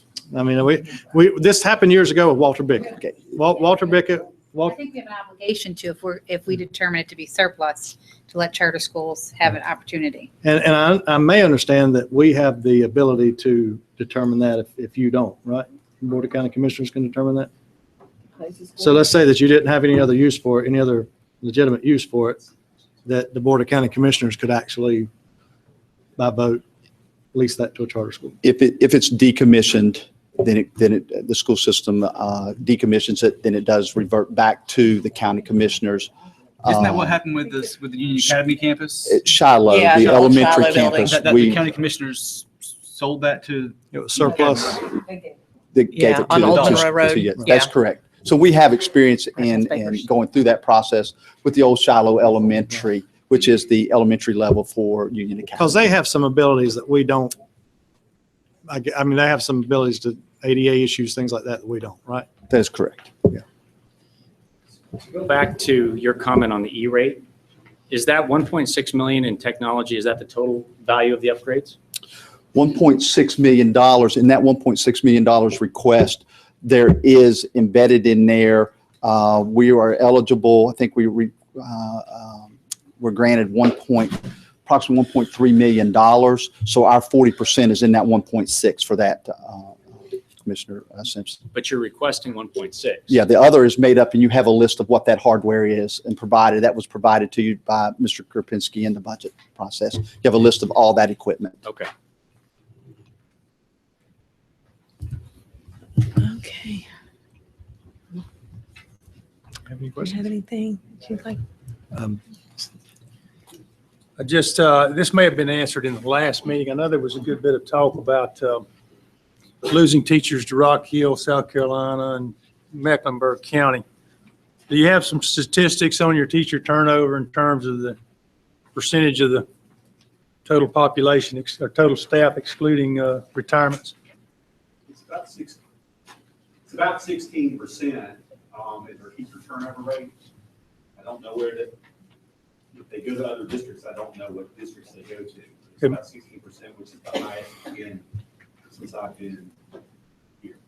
And that was a follow-up. Did you do an exit interview to see if they, in fact, were going to another school system or maybe just leaving the teaching profession or whatever? That is on the resignation form. They put down if they're going to be teaching another LEA or another state. So I can go back and find that particular number out. Not a specific district. in the state or a specific district in another state. How does that turnover compare to other LEAs? It's fairly comparable. We're a little higher than the state this past year, if I remember correctly. But we've been as low as around 10% or a little above 10%. It has gone up. When were we as low as 10%? Sorry? When were we as low as 10%? I said about Right. around 10% was probably 8 years ago, right before the economic downfall. But we're comparable now as a county? To other LEAs? Other LEAs, yes. Some are higher, some have a little lower, and it changes every year, obviously, for each one of us. Right. That teacher turnover, is that truly a teacher leaving the school district to go to another school district? No, it could be, I'm leaving to retire. Okay, Or but if I'm could it be leaving a to- teacher going into an administration role? No, So that number does not capture that. no, it does not. Now, if they go in another administration role in another district, yes, it does. But if it's in our district, no, it does not. Okay. I know it's getting late, and I had one more question, and I don't know how to ask this in a polite way, and you can't even answer it. I mean, this may be something that you can't answer because of ongoing investigations or anything else happening. It seems like, we see in the newspaper, see on the news that there's money bleeding out of the system. Are y'all accounting for that in the budget? I think there was several $100,000 in the bus program. There was, the retirement, and there may be, is there anything else that we need to be waiting for with the retirement? Is there any other issues there or calls coming with that? And again, I understand if you can't answer that question. I'm not trying to put you on the spot, but it's something that's on people's minds and Well, they're asking us. I will answer this. Hopefully it's okay. There's no bleeding of money, no missing of money. So And I'll say that just, Maybe- and that's all I can, that's all I can say in terms of the bus. And But is it in the budget to like the bus money that we didn't get? And is that accurate to say we didn't get all the bus money we have been getting? Or is that accurate? we, at this point, we don't need to ask for Well, and any- anything because I don't know how to say it. we make do with the transportation dollars that we have. So what we get is what we spend on transportation. Do you need any local money to go into transportation? Or can it go into transportation? Mr. Baston, I don't know that we can answer that right now. I don't think we know yet what our money's going to be to even know to tell you that. We're waiting. Yeah.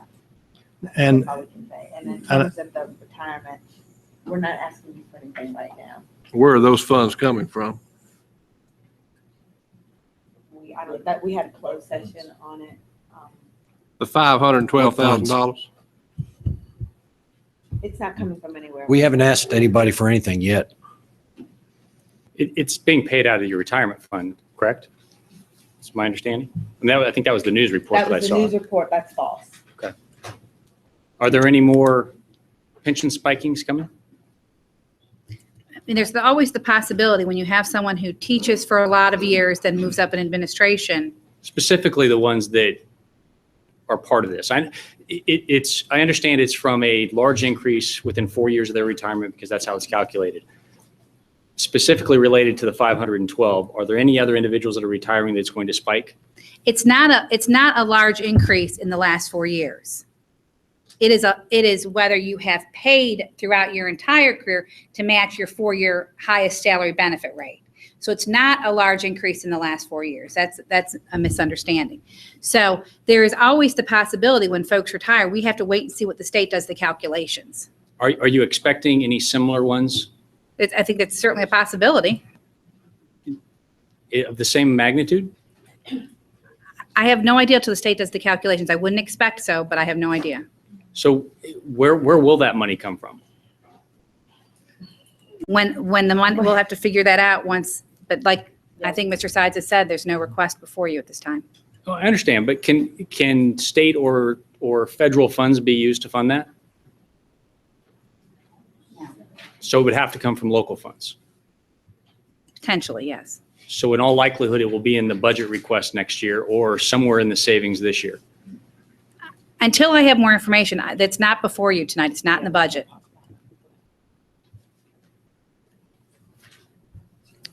Anything else? You good? Any other questions for any board members? I don't think it would be totally inappropriate if any of your staff or any of our staff maybe have one question or something that they've heard tonight, want a clarification. I don't have any questions. No, Good. sir. You I know, don't. yeah. Michelle, you have any questions for us? Dan or? I think we're all good. We're all talked out. Yeah. I feel like I got a lot out of tonight. I got a lot of questions answered that I think it's better for us to answer them like this than try to figure them out on our own. It's better to hear them from you. I hope that you heard the questions that we asked were helpful to you. Well, I certainly want to thank you for coming over tonight, and I look forward to getting your recommended budget. Anything? Okay, well, I've motion to adjourn. Make a motion, Board of Education adjourns. All those in favor? Aye. Okay. Motion, Board of County Commissioner. Aye. I understand. That's why.